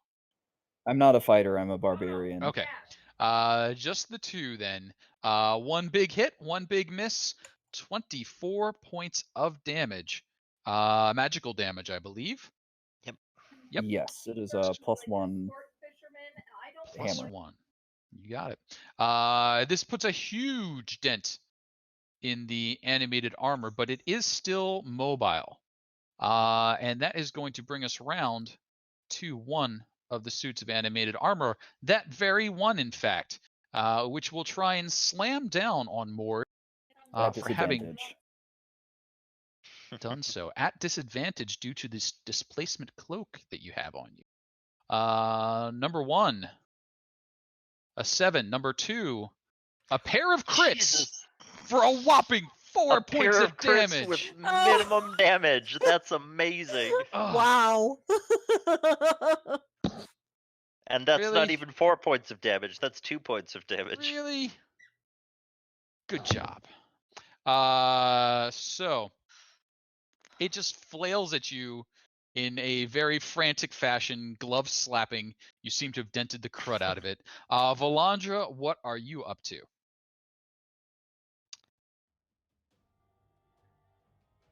Sorry, I'm just trying to figure out whether Valandra would walk up or keep holding Chloe's hand and try and do something at a distance. She would let your hand go, because there's things to smack now. So she feels better. All right, cool. Yeah, Valandra will go up and let's do a booming blade at it. Sure. With radiant or divine strike. Not going to land, unfortunately. Yeah, that. Let's see, bonus action spells. I don't think that's necessary here. Nope, that's it. You got it. We tick over to Chloe. Chloe, what you got? Nothing but those 2 have moved or anything, right? Those 2 are the only ones that have animated. Yeah. Chloe will join Valandra and just go running up to smack it a couple times with my fancy new longsword. Fancy new longsword is fancy. Yeah, it is. What is the 2 dice there? Oh, one-handed versus two-handed. Which way were you swinging, one or two-handed? One-handed. One-handed. So 11 plus 9 is 20. 20 points of damage slashed into the armor. It is still floating about. Chloe, anything else? No. All right, Ruqiyo, what you up to? This is gonna be really, really simple. They're moving. I'm gonna step back, and I'm gonna cast Mage Armor. Okay. Boom. You pay the mage tax. Ruqiyo, anything else? Move, action, don't have a bonus action. Fair enough. Dusk. Probably should have done that when we came into the maze. Style over substance. Living dangerously. Thought about it now. Dusk, what would you like your character to be doing? Are you still with us? Oh, come on. Kitty? The mute? No? We'll give her a 5 count, and then we'll skip to the next player. 5, 4, 3, 2, 1. Sorry. Oh, no problem. Finicking. Okay. I'm going to, well, actually, I'm closest to. Trying to manage this on the really tiny screen is suffering. The one that's closest to me, I think, is the one on the left. One on the left. That would be the one that Mord is fighting with. Cool. I will go and also attack that one. Sounds good. I'll move you over there. And are you able to roll from where you're at, or you want us to hit the buttons? I can hit the buttons. Okay, go for it. Gotta zoom in. Yes, that will hit. This armor is almost in pieces. One more tap will do it. Oh, well, cool, because I get 2 anyway. That will do it. The armor blows to pieces, falling to the ground. Victory. Victory indeed. You Does it have a still weapon I got can your... pick up? The other one. Yeah, you can make it to the other one and use your bonus action to hit again. Yeah, why not? You got it. Dusk staggers drunkenly, as is the drunken way, over to the other armor and attacks again. 19's going to hit, 6 more points of damage. This armor is looking rough, but has not fallen to pieces yet. Did the other armor drop a weapon that Dusk could pick up? It did not. Okay, so they're just unarmed. Cool. They are just armor. They were slamming with their gauntlets and body. Okay, then I'll leave it at that. Sounds good. Talace. Talace is gonna move here. And you know what? She'll just go ahead and to the only enemy that she can see, and maybe she can viciously mock it. Why not? Forcing a wisdom saving throw.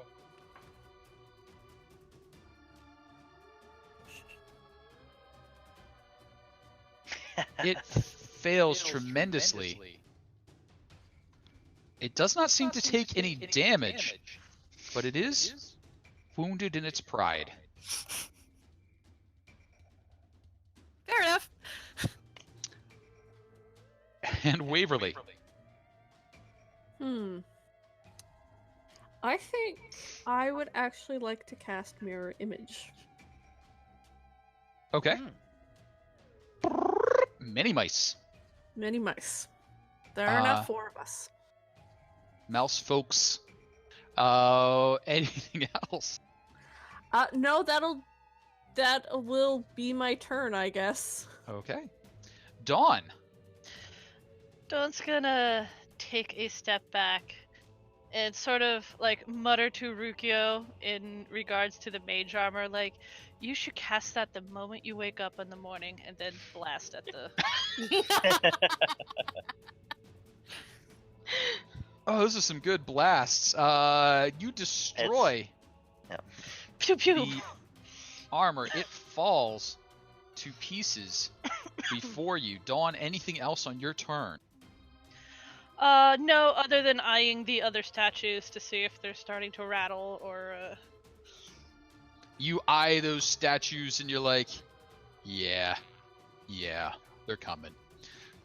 Also, Athy, it's not adding your charisma bonus to those again. Again, I've added that just before. Darn you!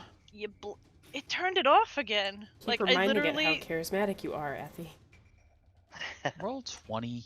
You do you happen to be using push to talk or push to mute right now? Me?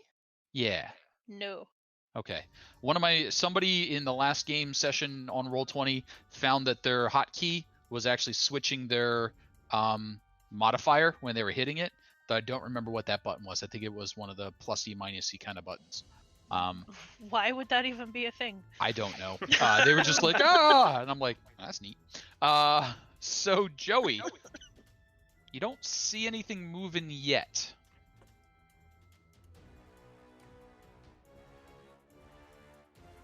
I mean, these are statues of armor as well. Those are statues of armor as well. And did they look like that? Like they all look similar? They all look similar.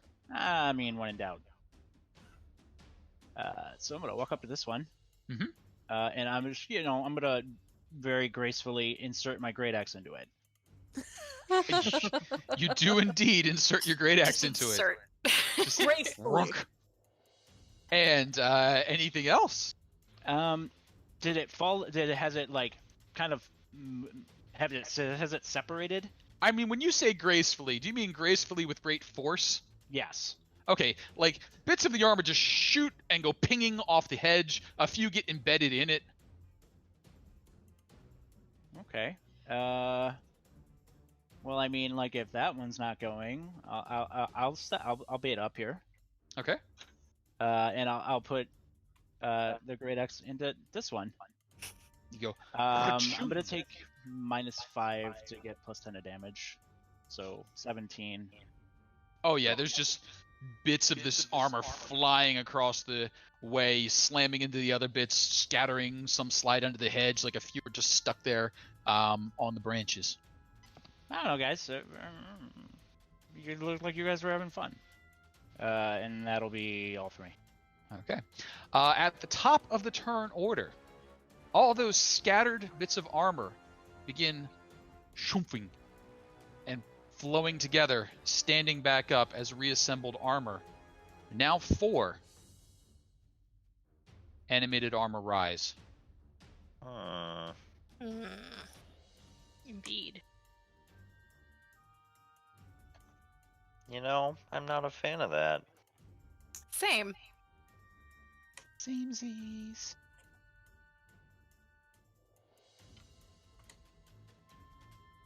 Beep.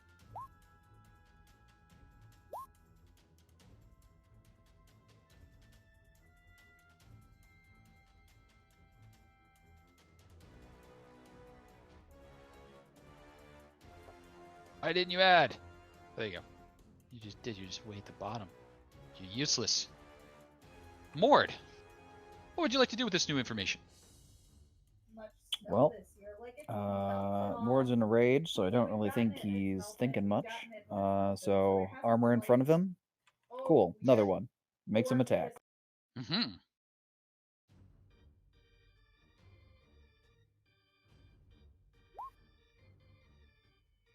Oh, yeah.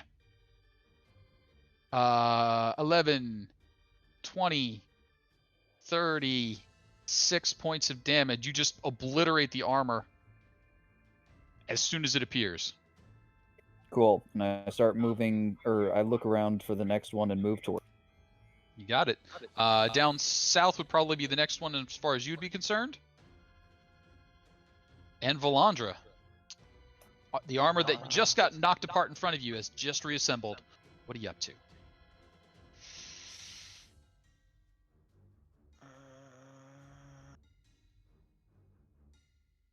Yep. Booming blade. God damn it. Whoosh.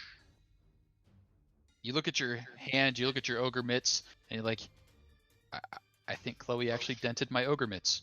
Under anything else? Nope, we're good. All right, and over to Chloe. Why? We just smashed this one. Why is it coming back? Is there anything that I could do to try and figure out why it's piecing itself back together again, or would that take my entire turn? A wizard. A wizard does seem to have done it. It does seem intent on killing you. So what else would you like to know? We just gonna keep doing this, like just smash it and then it comes back, and because we'll be here all day. But okay, I mean I'll smack it again. A little bit. You do smack it once. The second one not so much. 13 points of damage. It is still animate. What if we melt it? Can we melt it? Does anybody have like fire strong enough to melt it? Looking pointedly at Dawn. I got. Oh, good. I love this. Someone who I have a looked at someone else. battering ram. I got an adamantine battering ram, so we can pulverize it in next week. I mean, pulverizing might work. I mean, being his sister, you should know that he's not a fan of fire in any way, shape, or form. Still, though, you got the magic-y blow-up powers. Yeah, too soon, If too anybody's soon. gonna have power, it's you. If only we had some fire or acid, right, Dawn? Wow. Uh, Too soon. Ruqiyo. Getting all those triggers this episode. I don't suppose I could make an Arcana check to try to check off some boxes, because otherwise, Dispel Magic is looking high on the list right now. So if you want to use your turn to try and suss out some things that are going on, you may. If you want to blast, that's a blasty thing. I would like to think before blasting. So. Okay. So if you're going to spend this round thinking, an Arcana would be the way to go. And what are you trying to suss out? Well, I'm afraid we've got sort of like a Hydra thing going on here. So, I guess firstly I'd want to figure out if it's all kind of linked together, like if it works as a single trap, or if we have, 6 different spells running. And Okay. if it is all linked to one, if there's a specific point that I should target a dispel or some other counter measure, Sure. or if any of these would work. Gotcha. So let's go ahead and see an Arcana check. Woo! Pulling out the 20. So the magic that was detected early on in the endeavor indicated the strength of the spells in this maze, and this Yeah. is. There are 6 statue figurines. There is plenty of armor scattered about, but none of the armor scattered about seems to match the armor that's set in that set of 6. You suspect that there is probably going to be an upper limit as to how many armored figurines will activate, but there is probably no limit to how many times they are going to activate. You yourself can conjure strong creatures or ferrets, and they're pretty easily easily dispensed with if necessary. There should be some sort of trick or puzzle to this, but that has not evidenced itself yet. All right. So don't die, guys. We got to figure this out.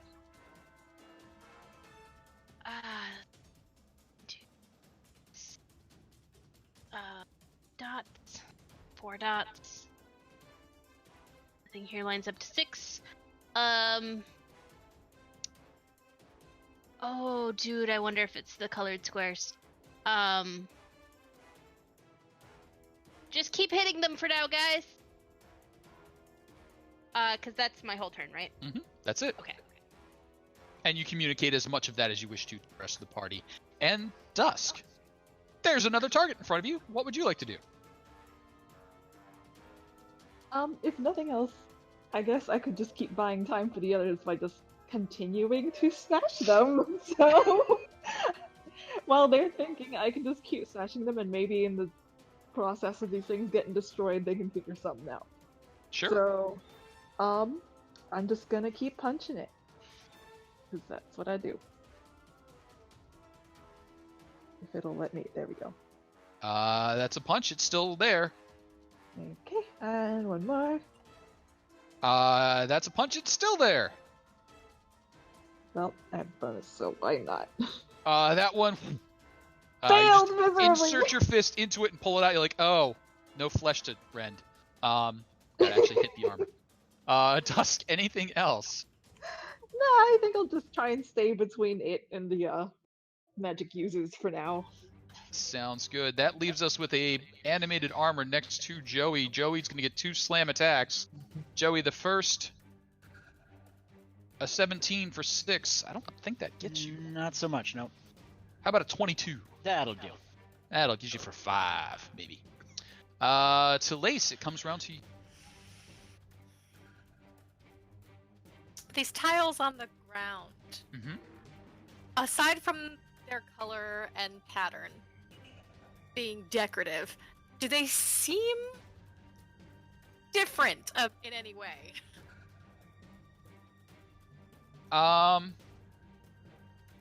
So it is a carpeted section. What? It is a carpeted section. So over the tiles is a carpet, red with that white pattern in it. Does the carpet seem like it's secured or loose? A quick toe underneath it, kind of a quick scuff, and you manage to turn up a little edge of it. It's probably down with the weight of all the armor and things scattered about it, but it doesn't seem to be glued or cemented in place. So if I took a step to the left and just kind of tried to pull the left side to flip over, could I do that? You think you could? Okay, that is. She's gonna take one step left, get her fingers underneath the carpet, and just trying to pull it Flip over. it over, Waverly. Sure. Not over. More like So you reach down. Can I get a strength athletics check, please? Okay. So it's an odd thing to ask for, but sure. I'm not really sure what Big else would be carpet. carpet rolling. Carpets If are you- heavy, yeah. Carpets are heavy, and this does have debris on top of it, And mice. and people moving about. There's an animated armor corpse right on top of it there. Didn't happen. Oh. Yeah, so you get your fingers underneath it, you go to grab and lift up, and I don't know what, it's a little mossy and kind of lickeny underneath there, and just like slides out. You think maybe a better grip and a little more oomph behind it. You could roll a corner of it at least. Okay. So I'm awfully close to this other statue here, so she's gonna take another step away from it, and she's gonna call out, "Let's move this carpet!" Okay. So Waverly, you saw a corner of carpet sort of flip up in your direction for a second there. What are you doing? I don't know that I want to be on. Do I want to be on this carpet? Well, Celeste just said No. she wants to move the carpet, so Okay, well, I'm gonna get off the carpet. I'm going to. But everyone dreams of being on the red carpet. Not like this. Not like this. Let's dash over there, and then. A 20 with Vicious Rapier will hit.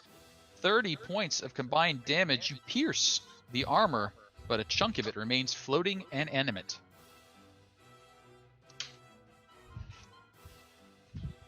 Okay.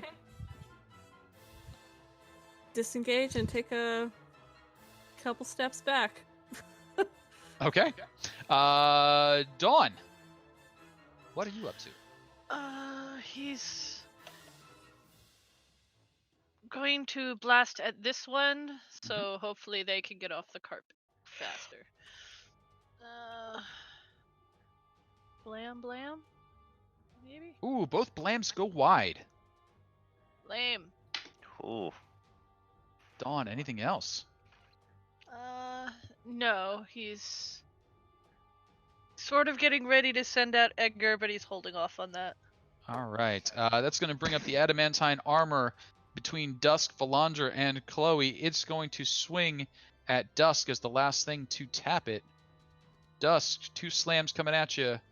16 for 5 and a 15 for 6, which are both way wide of your crazy armor class. Yep. Joey, what are you up to? But I just smashed this thing. So I guess I'll smash it, and then I will smash it again in front of me. Okay, you smash it many times and it falls to pieces. And what else you doing?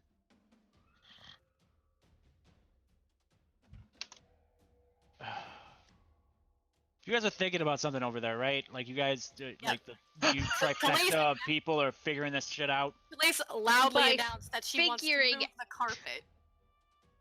Which is to say, we're trying things. Ruqiyo loudly announced to keep hitting things. Are you seriously trying to roll up all the loot in the room now? Like seriously, we have to stop it from moving. Move the room, Joey. Why not? I don't see an off switch anywhere else. No other bonus actions. I'm good. All right, that's going to bring up the animated armor next to Mord. It is going to swing. Mord, I think you have your distortion back, correct? Yep. All right, 2 disadvantage E attacks, a miss and a miss. And Mord, it comes back around to you. As it does, the top of the turn order rolls past, and 4 suits of animated armor animate, bringing the total moving to 6.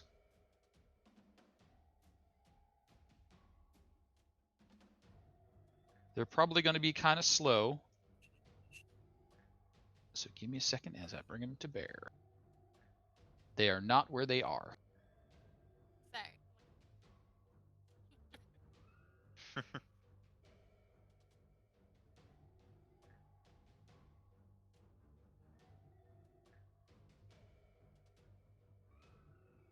All right, you are there where you were broken. You are there where you were broken. You are over there because you didn't wake up yet. You are there. And sort, descending order, and Mord. Ooh, good rolls, guys. What are you up to? Well, Mord heard "Don't die" and keep fighting, and then stop paying attention. So he's making some swings. Of course, he doesn't listen to the part of "get him off the carpet." To be fair, the 2 he's fighting are not on the carpet. The first one will miss. The second one will hit. 14, 17 points of damage. It is still animate. Yep. Valandra.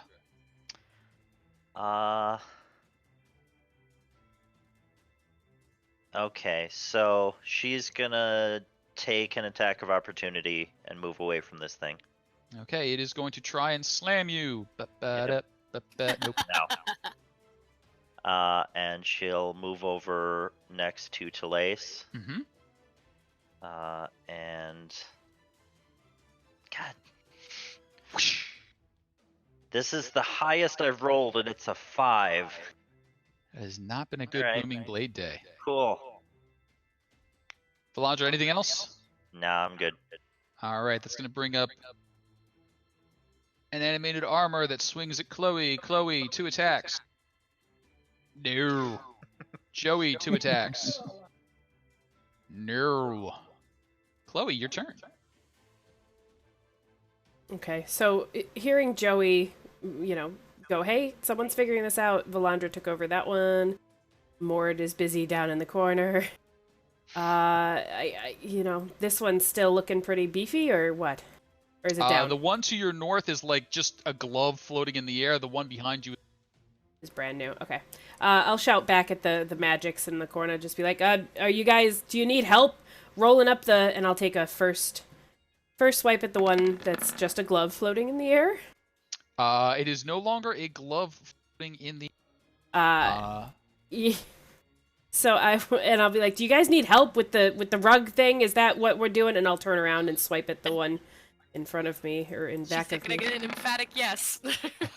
You want me to just get in position to roll this thing up? A little too much attention scattering that just Kuhloe. And I'm getting a nod from Talace, yeah?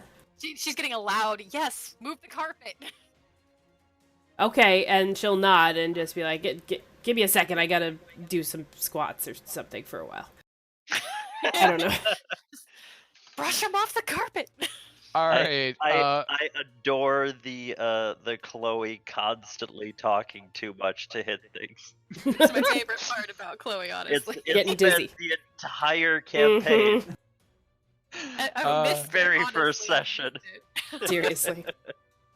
And that's going to bring us around to some armor trying to slam on Mord. Disadvantage, I believe. 14, probably not. 15, Mord, you're higher than that, aren't you? 18, because I'm doing it one-handed. So you got it. Not even close. Ruqiyo, what about you? Okay, well, all right, I was gonna do something, but I really think we're onto something with the carpet thing. But that's the right person. I am not the right person. You could just I'll ready to sprint help me. out. Yeah, I think that's the right decision. Probably, I don't know if over here would help. That's probably the best spot. Yeah. So I guess I don't know if I can ready to help or... Yep, you can ready Yeah. an action to help me. Yep, you can ready an Beautiful. help action. Absolutely. All right, squats are being prepared.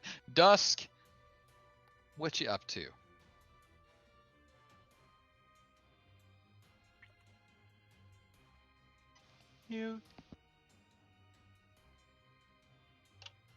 Kitty.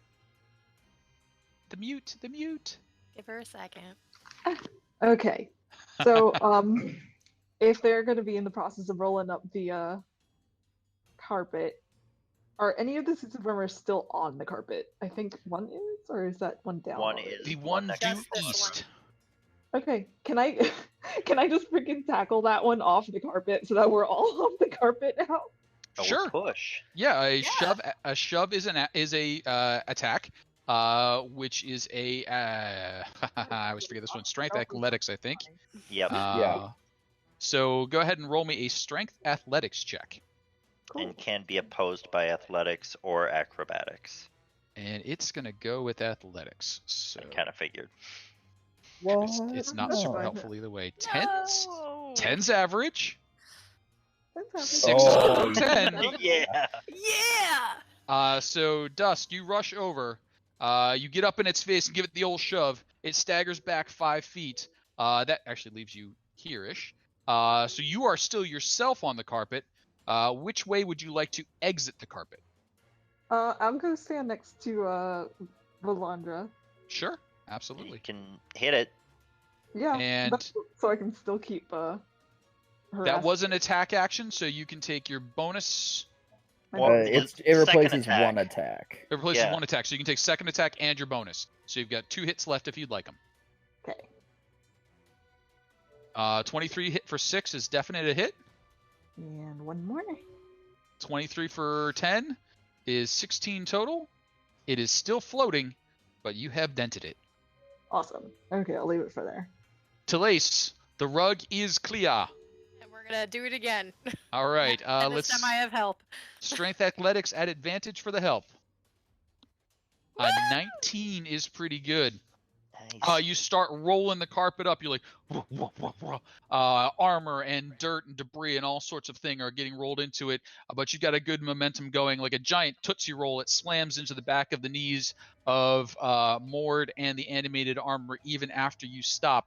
On the tiles below, you can see carved into the tiles, a stone is the passkey. The words, it says a stone is A the stone is the passkey. All right, so we Okay. gotta find the right one.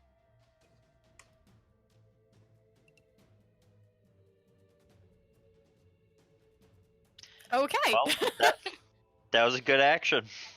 Yes. I also appreciate the fact that this is the second time I've had a strength athletics check. That on the second time I just fucking rocked it. The first time I like bounce off, and the second time I'm just like, roar! All right. She needs that failure to really get her blood pumping. Motivation So- going. Waverly, there's a giant rolled up rug with all sorts of lumpy things inside it. It's probably a good 5 feet high across the southern half of the room, kind of behind more than the animated armor. What are you doing? Oh, we're kind of blocked over on this side, is what you're saying. I mean, you're not super blocked. It's just a big lumpy roll. It's mean- all kinds of slimy and nasty because it was down on the ground. And they don't have rug weatherproofing. There's no magical Scotch guard? There is, but it wasn't applied. Oh. Anyway, I'll It was dash applied to over- the top, not the bottom. Actually... Should I stab? I'll stab that one. Okay. Let's go ahead and see it. Oh, Ooh. man. Wolf. The number of natural 20s and natural 1s in No, this we're saying- uh, yeah. combat. Slaying it. It's a You good just day. Critical just- roll 53. 20 That was missed us. 53 points of damage. Yeah, you just insert your rapier. You're like, I'm going to nudge you this way, nudge you that way, and you manage to move the armor just far enough apart that the magic can't hold, and it goes shoof, down to the ground. Waverly, anything else you're doing? No, that'll be my turn. You got it. Dawn, what you up to? So, A stone A is stone? capacity. Uh-huh. just stone or a stone? A stone. Hmm. What do we see? Like anything here? Is it just leading off into more hedge? So off into more hedge. After about 15 to 20 feet, it bends around so far to the left that you can't see any further. Same thing if you were to look behind you. Bends around so far to the left, and then you can't see behind you. Are these actual like pedestals here? Like, were they yes, standing on pedestals? they were very small, maybe a foot high. Well, small to certain people. A foot high stone plinths. So he's gonna go over to this one and just, I guess, take the minute to percept and see if there's anything about it, like if the actual like stone things they were standing on could have anything to do with it. Sure. You go ahead and give it a quick check over. Let's see a roll. Oh, the plinths, yeah. So you're very quick on this study. You whip out your dagger, run it around the edge. You try and pry, you try and poke. This is a well-sunken piece of stone. It does not seem as though it has any indentations, markings, other than the slight design around the outside, just to make it look a little pretty. This is definitely not something you would be able to move.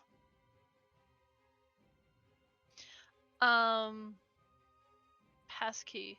So like, there's no. It's just the words on the right. It's just the words on the carved Underside bit Yeah. in the ground right there. So And you'll just be like, it's not these. all right, Dawn eliminates the plinths as the potential stone. Joey, how about you? What are you up to? Well, I mean, like, see, the thinkers are doing their thing, and like, so I got my obligate. That thing. That thing Waverly is dropped that woof. thing, Yeah. All right, so I mean, we've got our obligations over here. Either of those hit? No, neither of those will hit. Okay. I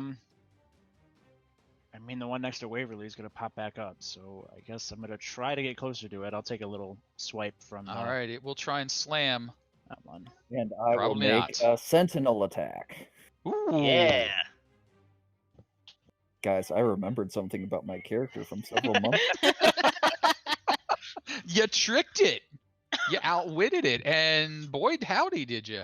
14 points of damage. You disintegrate that one. Nice. Oh, come on, roll Mord. 20. Come on, roll 20. Don't just tell me you're rolling the dice. Actually make it happen. Mord, could I have a perception check? Sure. Give me a sec. Would I have advantage in any way from having the eyes of an eagle? I think that's fair.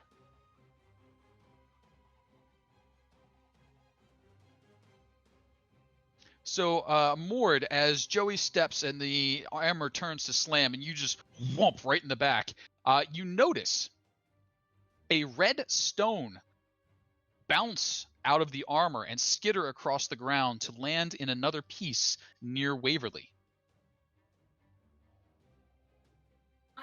And Waverly didn't notice the shiny red object Waverly flying? was just not on the ball this time. It was just you. Oh. No, a ton of other stuff also came over at Waverly. So Waverly was probably like dodging a gauntlet, moving out of the way of a breastplate, codpiece flying at poor Waverly. Waverly's like, no! But yeah, that little red stone just boom, boom, boom. Okay, cool. And so that'll bring us around to animated armor. Animated armor is going to take a swing at Dusk. Dusk. Womp. Womp.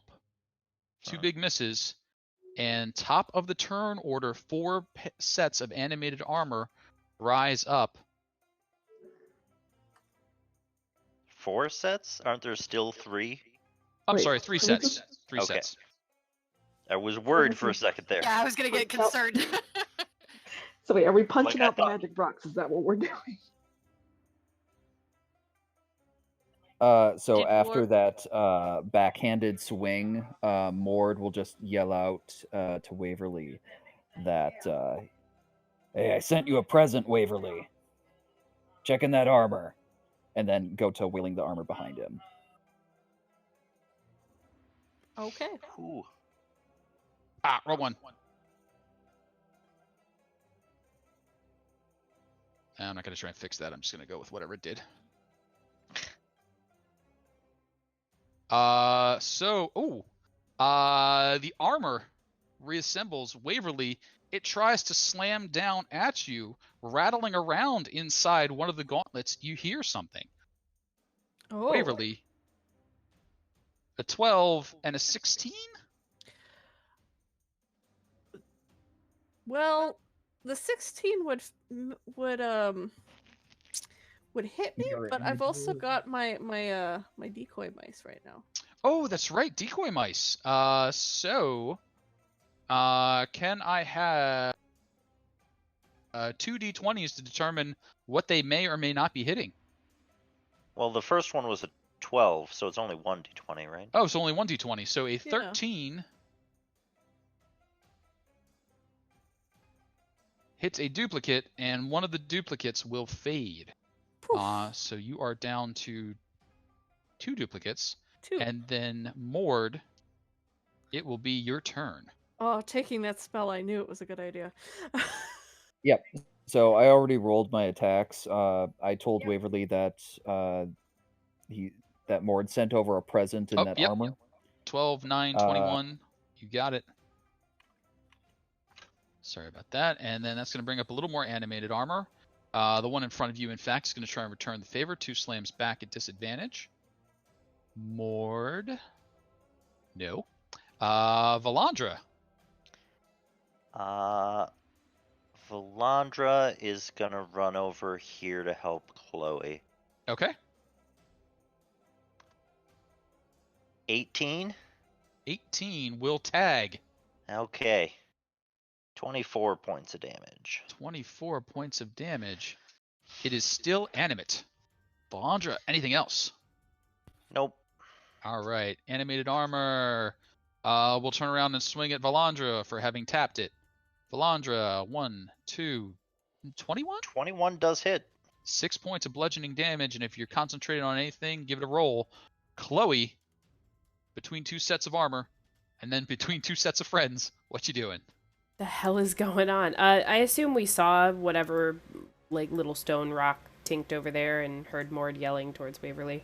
No one else saw it, but Mord called it out, and Waverly has picked out there's something rattling around inside the armor. I will get it on my turn. Okay, just be careful. I mean, that armor's like 50 times your size. All right, we'll just keep smacking this. I'll hit the one that is never ending right there. 23 for 10, shaves off a bit of it. And smack it again. Hey, see what happens when you Yeah. don't talk the whole way through? Hey. I heard that. It is just a glove floating around again. That last glove that never seems to want to fall. Kuhloe, anything else?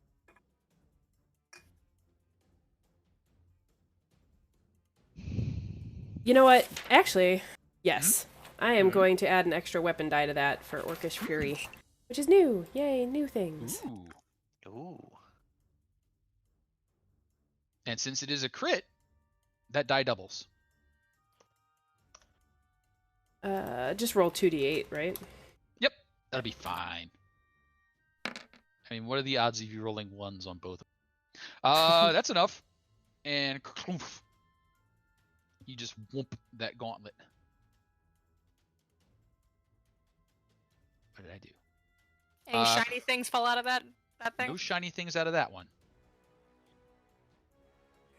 And Which suit of armor is the stone in? Was it the one in front of me, or is it the one in front of Waverly now? One in front of Waverly at the moment. Okay. And I think you have, well, at least some of you have had experience with a shell-style game before. Find the ace sort of situation. And that's coming to mind as more, with disadvantage, a pair of gauntlets try and slam at you. Onesies, twosies, 20? Yeah, 20 hits, and then 22. the second one misses. Is a anyway. 9 and misses. So. And Ruqiyo. Actually, for my thing up there, I'm going to give temporary hit points to 4 people that I can see within range, so I'll type their names out. Absolutely. Mord, you're going to be one of them. Temporary hit points start spreading around. And Ruqiyo, what are you up to? I totally had something before, but I have decided that that's a terrible idea.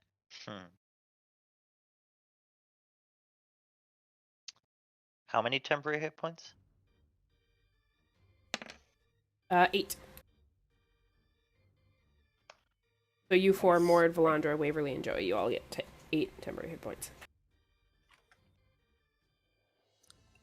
And Jacob, that technically happened before it hit you. Oh, okay. Cool. I will redo.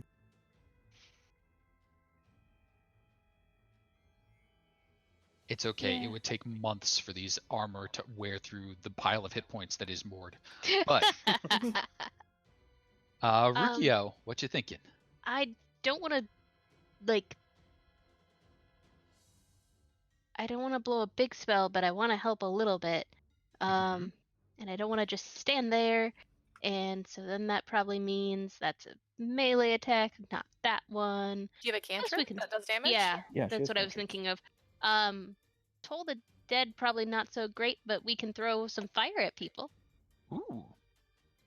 And We'll which one just would you like to throw produce fire at? flame, and we just helped Mord out. Let's do this one because it's closest to me, and I am selfish. You got it. Boop. And boop. Oh, 15 will go a little stray, just flashes off the armor without getting into it. Ruqiyo, anything else? No, I'm good. Got it. Dusk, armor still stands in front of you, but another target has been called. What are you doing?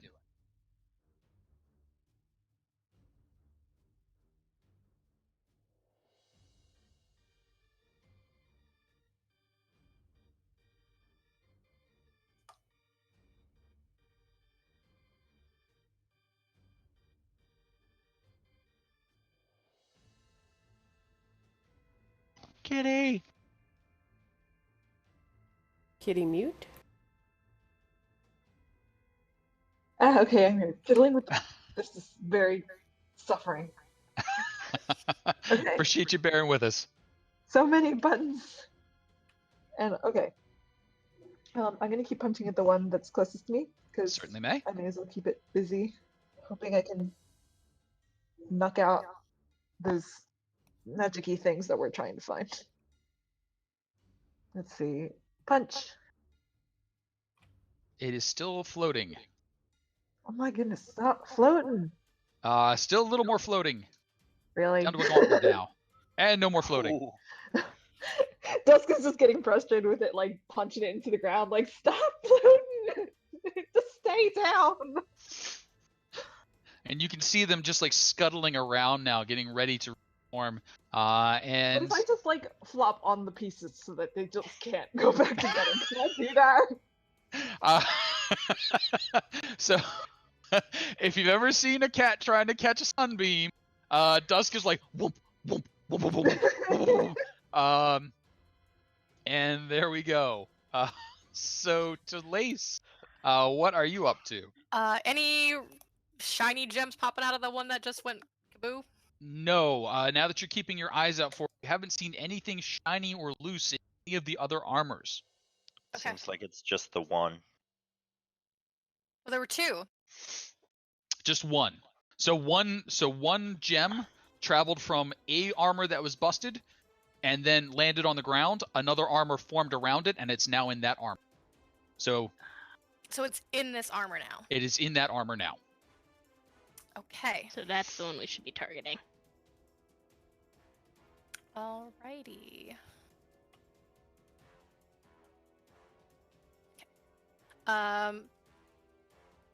Cool. Sure.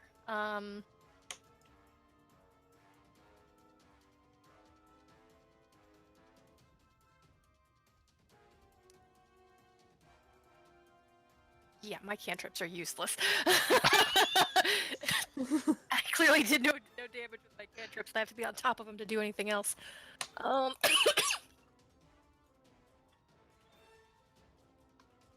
promise you, I just inhaled badly. I do not have the corona.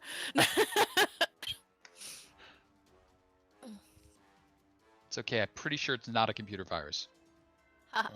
Nah. So I can't get into a spot where I can use a cantrip safely. This is fun.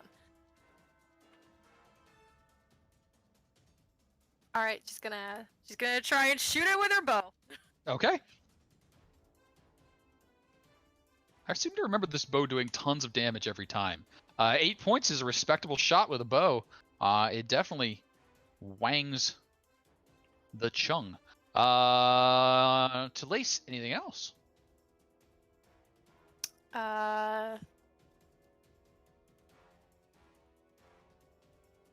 Yes, she'll move a little closer. Okay. So in case the thing pops out, she's in range to go over and grab it. You got it. Waverly. Okay, so where's the rattle now? The rattle is currently in the gauntlet of the armor in front of you. Okay, well, I'm gonna go for it then. Okay. 23 is a hit. I don't think you're going to get sneak attack damage, though, unless you have a way to get it. No, Okay. no sneak attack, unfortunately. Not a problem. 11 points does not do enough to disassemble the armor. It is still Dang. intact. Dang. Okay, I guess that's my turn. Okay. Dawn. It's gonna step over here and shoot at this thing. All right. Hopefully to See make a shot. gem pop out. Blast! Woo! The first one does it. Plum. And as it does, Waverly, Joey, Dawn, as you all have your... And until it actually you've got enough eyes on it that you see it going up. One of you will need to be able to grab it, and Joey has a turn before the animated armor reassembles. So you will be able to retrieve the gem this round as the armor falls. Yay! So, advance time a little bit. Joey gets a chance to reach down, grab the gem, red gem in hand. What, Joey, are you doing anything else on your turn? Smart people, what do I do with this?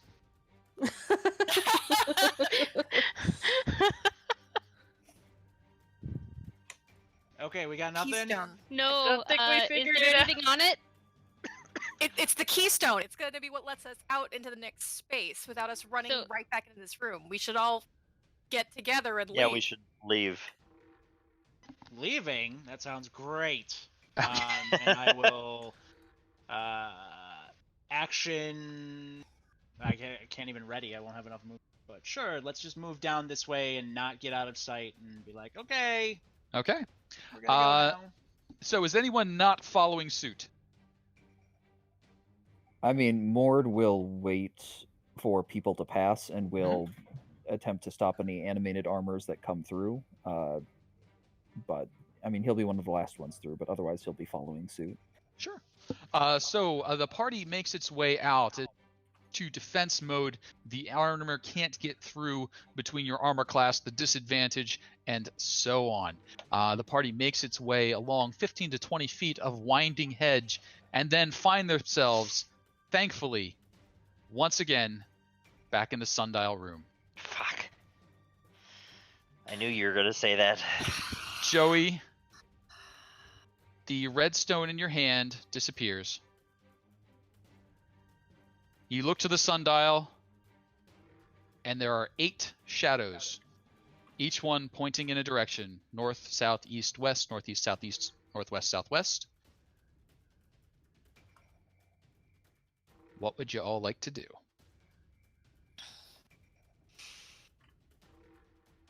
I guess we try the next direction. Just making our way around. I guess so. Valandra's gonna try and walk through a hedge. Not Okay. without everyone holding Just on to to make you, sure not. that the non-option is not an option. Yeah, like it seems like it's not the sundial itself, and if it's not one of the paths with the shadows pointing in every path, it's probably not any of the paths, which kind of leaves the hedges. Okay. Is anyone not doing this? Well, we're all holding on to her. Okay. So you all hold on. You kind of have to fight your way through the first 5 feet or so, and then you end up in a gap, and you kind of all spill into that gap. You continue on for 15 or 20 feet or so, and you find yourself at the base of a tower. Gosh darn it! Well done. Wow. Woo! That's impressive. Laying on the ground in front of you, sprawled in an ungainly fashion, a Cult of the Dragon member who toppled from the balcony high above. A door stands in the tower base. And Roll20 is going to disconnect. Yay! no, Yep. don't do it. Roll 20. It's definitely disconnecting. You're all gone from the room, as far as I can see. Yep. Hold Well, we together. all know that it's going to be Easter egg hunt time, so Hold together. You can do it, Oh, roll 20. Chloe came back. Looks like I'm in a room alone. I told you all this would happen. Oh no. Oh no. Roll 20. Too soon, roll 20. Too soon. Roll 20. See, No. I see myself and I see Chloe. I just see myself. Ditto. I I see see myself and Chloe. Yeah. No, Chloe's the only I'm- one who's not alone. I'm always with you guys. Bye. Dusk. I see Just a go ahead and dusk. hit refresh. Yeah. There's a Dusk, there's a Waverly, there's a Chloe. I'm coming. Trying. Woo. I'm reloading and waiting for it to do that. I'm slowly thinking about it. I see people reconnecting.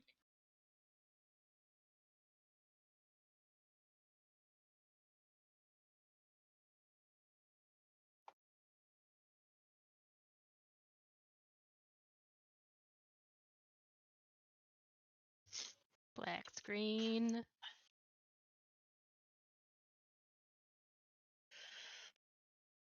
Yay! All right. All I Missing need is one my person. character sheet.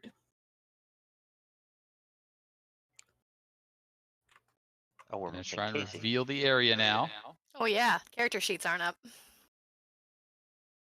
Those are good things to have, yes. That's not Let's good. see if we can do that. Character sheets not loading.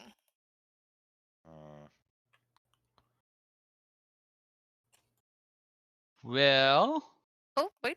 good there news goes is we the made it to mouse. the good news is we There made it to the next section of the area. So if Roll20 bombs on us, we're not in a bad spot to stop. But hopefully it'll hold out a we little go? longer. I got mine back up. Same. Now we're Oh my moving. God. All right. All right. And Sin, if you aim down right of where you were before, kind of the center bottom left. Indeed. Hopefully everybody just sort of focused on there and they can see their area. You're not in that room yet, but you're going to get there in a second. The door on the tower that you can see ahead of you looks to be painted on. It's a nice illusion, but it's definitely not an actual entrance. Just before the door, however, you can see a stone. Incised into the stone is a teleportation ring. Stepping on it will send you somewhere.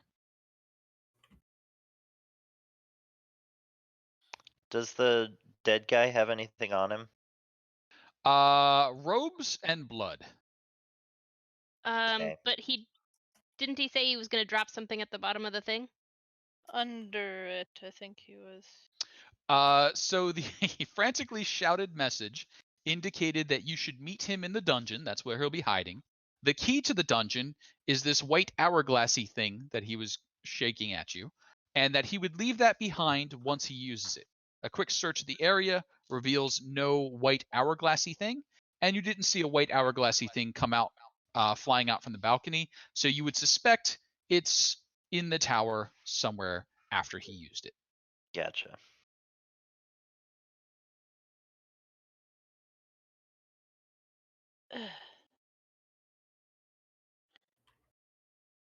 Well, he was certainly loud, but he wasn't very specific as to where he was going to leave us the key to finding him.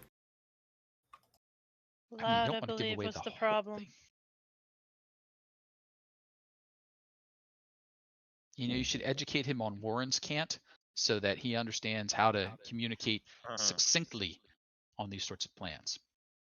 And maybe not shout across every space. Maybe you could do a sign. So we're outside of. you're currently outside of the tower. Eventually you'll figure out, step on the teleportation circle, and then you'll be where you are now. Before you do that, is there anything that anybody would like to tell me they're doing? Your familiars can now be beckoned back to you. Ah, good. Any other buffs? No. Okay. I think so. Chloe, how long do those temporary hit points last? Yeah, they're way gone. Okay, But cool. Okay. Next with the action.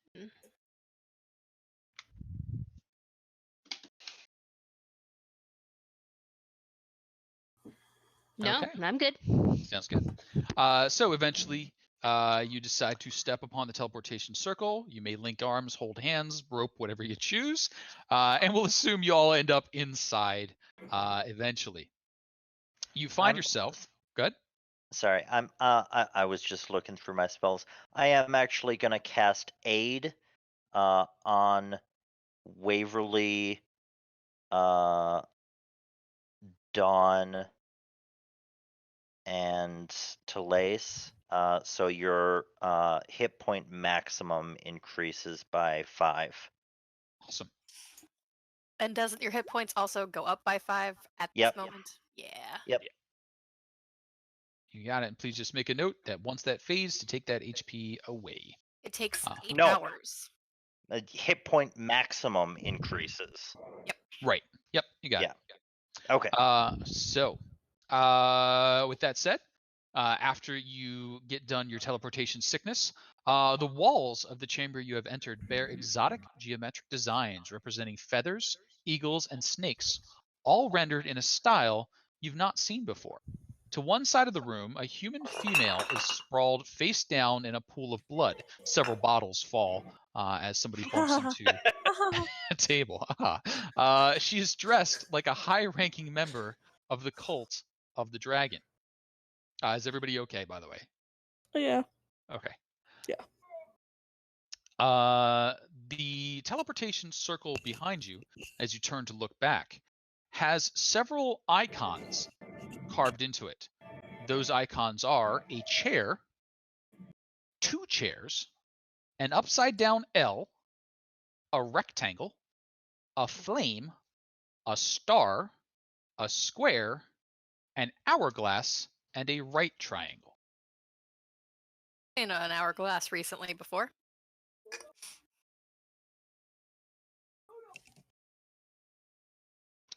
So that was, sorry, a chair, 2 chairs, an upside down L, a rectangle. I missed the next one. Sure, a flame, star, square, hourglass, and a right triangle. And I typed them into the chat. Hopefully you can all see. Oh, okay. Oh, sorry. Upside down L or An a upside 7? down L. Could be a 7. But wouldn't that be facing the wrong direction? Depends on Nope. how it's rotated. Depends on how you turn it upside down. Yeah, it depends if Whether they you inverted it reflect or it Is it or twisted upside it. down rotate it. and backwards, or is it just upside down? It is just upside down, so it is straight line up, line to the right. Okay. Vertical flip. Okay. An upside down L or a backward 7. Could go either way. Half a T. And the dead lady, appears to have died from. Yeah, can I see what she died Sure. from? How about a medicine check? Yeah.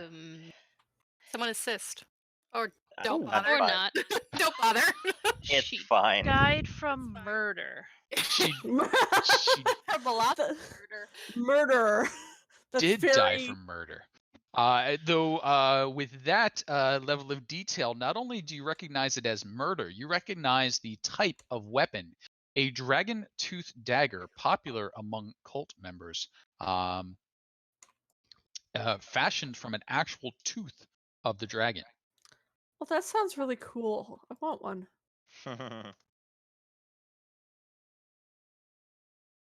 Cultist killing cultists sounds really cool. I Mhm. mean, this is I'm also on We know board. a guy who wants to get out of this, so that's probably where that's coming from.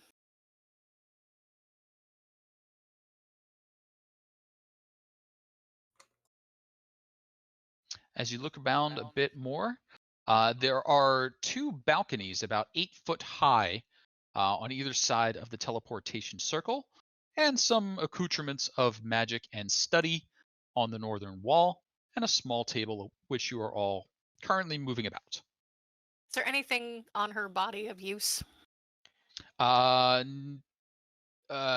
paltry sum of coins, a few spell components, nothing worthwhile, How many and coins? robes. I'll get you the paltry sum. Look, there is no such thing as a paltry sum. A paltry amount. Hang on here. Yeah. 10 silver. Beautiful. Place didn't get this wealthy in life by not taking money. That is true. This is true. Can I climb up onto one of the balconies? It's about 8 foot high, but I think you could manage it with a strength athletics check. Maybe Joey should give her a boost. What? Joey, give Valandra a boost. What? And then Joey will take a chair and then move a chair in front of the balcony. You're so much Like, taller than seriously? that chair. She's so short. This is 8 feet tall. Are you Can kidding we me? figure it out here? We're The not chair gonna makes for jake 2 that feet. chair. Melandra's like 5 feet. Hops. I will also keep pushing up. What's Chloe doing with that athletics check? There's 2 balconies, right? There are 2 balconies. Just seeing if I could jump up to the other one while they're Does- doing their chair business. Okay. So Chloe's like, and flops over, and finds herself in a balcony. Valandra's like, feet waggling in the air, can't quite manage the pull up in her armor. Is that athletics correct with your ogre gauntlets? Yeah. Okay, yeah, I'm not proficient. yeah. It's all ogre gauntlet strength, just no core. Do Joey or the chair give me another roll at that? No, because you basically get up to the point where you got to pull yourself over, and then you're just there for a bit. Okay. Joey, just push her over. Yeah, Joey will shove you over in a round, but Chloe's already up and in by the time you get there. So Chloe, you are the first to discover, then Valandra after you clank over, that the floor of these 2 balconies has a similar pattern as the teleportation circle. Investigation of the 2 balconies reveals that under the railing is a symbol of 1 chair.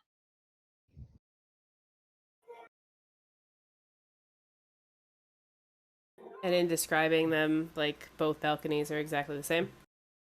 Both balconies are exactly the same. So.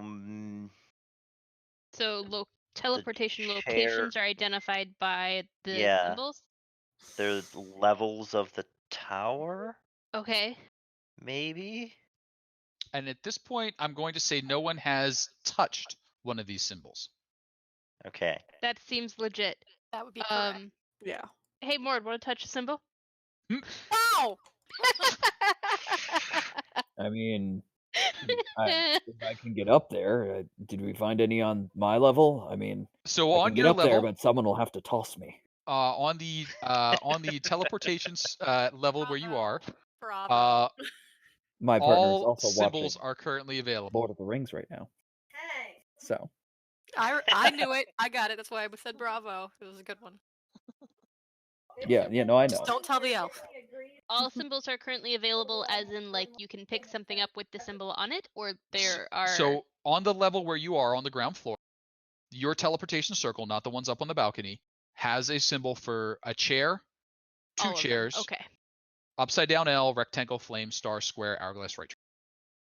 Well, considering that we supposedly need an hourglass to get where he was going, we may need a chair to activate a symbol. So what was where Chloe is?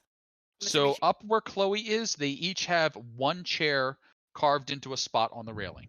I think the balconies are the 2 chairs, and this room down there, you guys down there are 1 chair, we're 2 chairs, I think.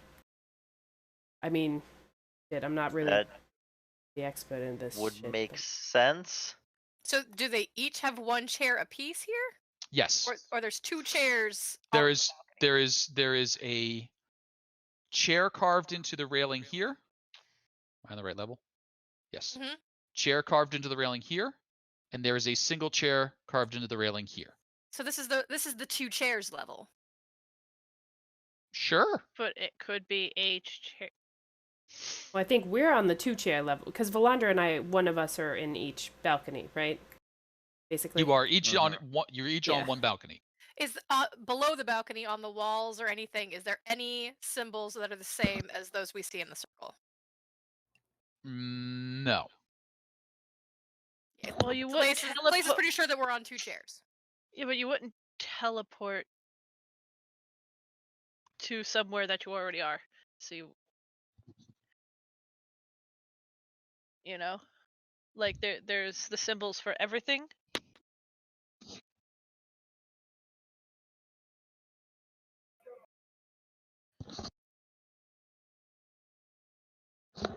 So this right here, is it like a button or just a rune or something, like carved in? It's a, when you say, is it a button, are you pushing it?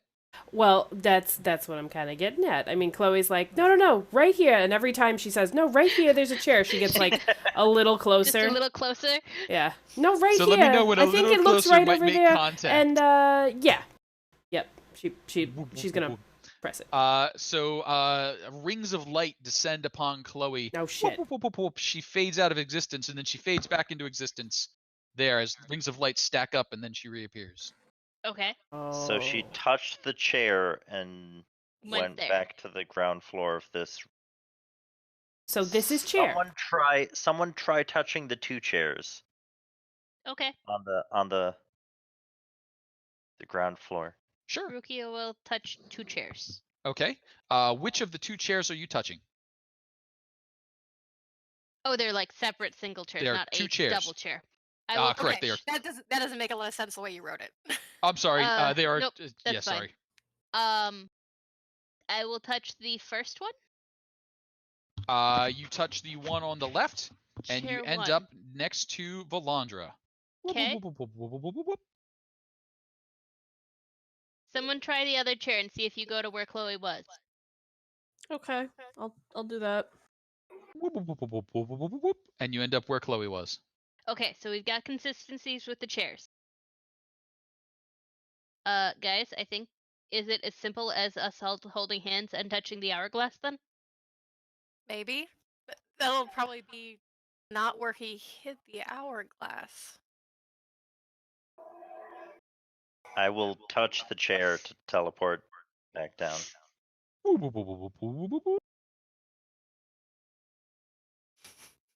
Well, a canter to try. Well, it can hurt to try. Well, yeah, I mean- like we could all like stand in the thing and all at the same time, like we're playing a really weird game of Ouija board, touch a symbol. That also assumes that they have one of these circle things. Like, you magic people, is that how that works? Like, there's one of these in every place that we go to? So we can just keep doing this? It's likely, but he was saying that he was going to leave an hourglass here. We might need a key. If we try to start poking around these teleportation circles, I would prefer to have all my parts when I come out the other side. We can't just stay here, though. So we're gonna have to make a choice of where we're wanting to go. Well, I vote not flame. Flame doesn't sound too Aw. friendly. Yeah, that's fair. Flames are not. They're lame. Do we want to try the hourglass, or do we think that we probably need the actual hourglass to get the hourglass level? That I is mean, fair. There you can could still be try some it. levels that are locked, like when you go up to this really fancy hotel levels. Well, didn't he say it was the key? He said it was the key, but he was holding up a physical hourglass as he said it. May Okay, just need to hold on to it while you're touching the symbol. It's like Yeah. a port key. It's Harry Potter. I'm thinking Someone that touch an old boot. we touched chair and that was okay, and we touched 2 chairs and that was okay. So why don't we just all touch the upside down L, and then that'll be someplace else. I mean, if the first 2 are safe, that seems okay. Are you just going in Oh, order? just go in the order. All right. Yeah, maybe that's a. Yeah, I'm with that. I'm okay Okay. with that. Sure. So we kind And of all if it- crowd in. An extra Yeah. dimensional prison. It's an extra dimensional prison. Can you, Ruqiyo? I love you very much, but can you not say things like that? I kind of get the image like Chloe freezes and then somebody just grabs her arm and reaches out to touch the button. Yeah, I'm kind of with. Please don't say things like that. Like, Um, Chloe's I think just- I love all it. of the I'm silver. gonna need you to not say things like that when we are literally in the belly of the beast. Okay. It's almost like all the siblings just kind of like pause and look at Ruqiyo. And- Even and- Dawn would have been like, dude. like no. not cool, man. Not cool. All right.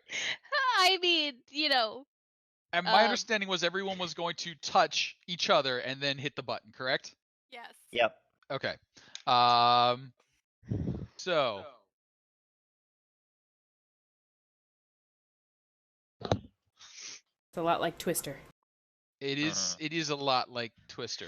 To the Yeah, I'm dyslexic trying 7. to imagine this party playing Twister.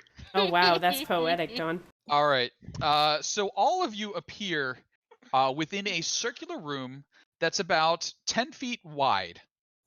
So you are all very much squished together. To Snug. what we're going to call the south is a closed door. From beyond the door, you can hear noises, people moving about. And I think that's where we're going to call this evening, because that will kick us off. We said we were doing 3 hours tonight, right? Yeah. Because that will kick off a combat which will probably be best organized. If anyone can't make it next session, they will be caught in teleporter hell. So they will just be caught in limbo until It's not nice, next guys. session where they will You should appear. be there. Make sure you can Yeah, make right. it. So It's so not don't good. Just be don't there. miss. Just But show up, Chloe. that'll be that's a good stopping spot for us to pick up next week. Chloe's also gonna freak out if any of you are gone, because she's gonna assume you guys went to the bad place. Oh. So I hope everybody had Sorry. fun with the reintroduction. We will pick up and run with this next week, same bat time, same bat channel, and continue with the exploration of Xonthal's Tower. Congratulations, you guys knocked it out of the park with the puzzle solving. You actually only got one air quotes wrong. There were several other danger areas you could have stumbled into. But good job sleuthing through that. Yeah, sleuthing. That's what it was. Mm-hmm. not Yeah, not you're complete right. nutter random luck. Yeah. Not lots of That's shrugs and generally shoulders. Pulling I'm solutions that are faced with puzzles like that. That's usually I'm like, well, let's poke at it till it breaks. 'Cause I can't figure out puzzles for shit. But you did well, and I actually enjoyed hearing the role play and the interplay between you. I thought it was a really nice way to pull you back into it. So we will have a little bit of action, adventure, danger, and initiatives coming next week. It's not a super sloggy battle fest area, but there will be some quirky spots.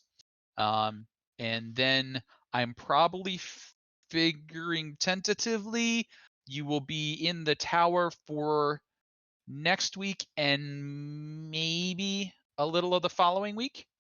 We will probably have a little of roaming around to do. And then if things go according to plan, we'll be heading towards the end run set of battles. So that's kind of the rough outline as far as people's schedules go. And we'll kind of play into it that way. Kitty, I know you might be unavailable the latter two halves. So It turns out that I will be around because the plans awesome. that I had got canceled because of the pandemic. So due to the world ending. That's Yeah. unfortunate, but fortunate. Yes. So good news, bad news. But glad to have you around.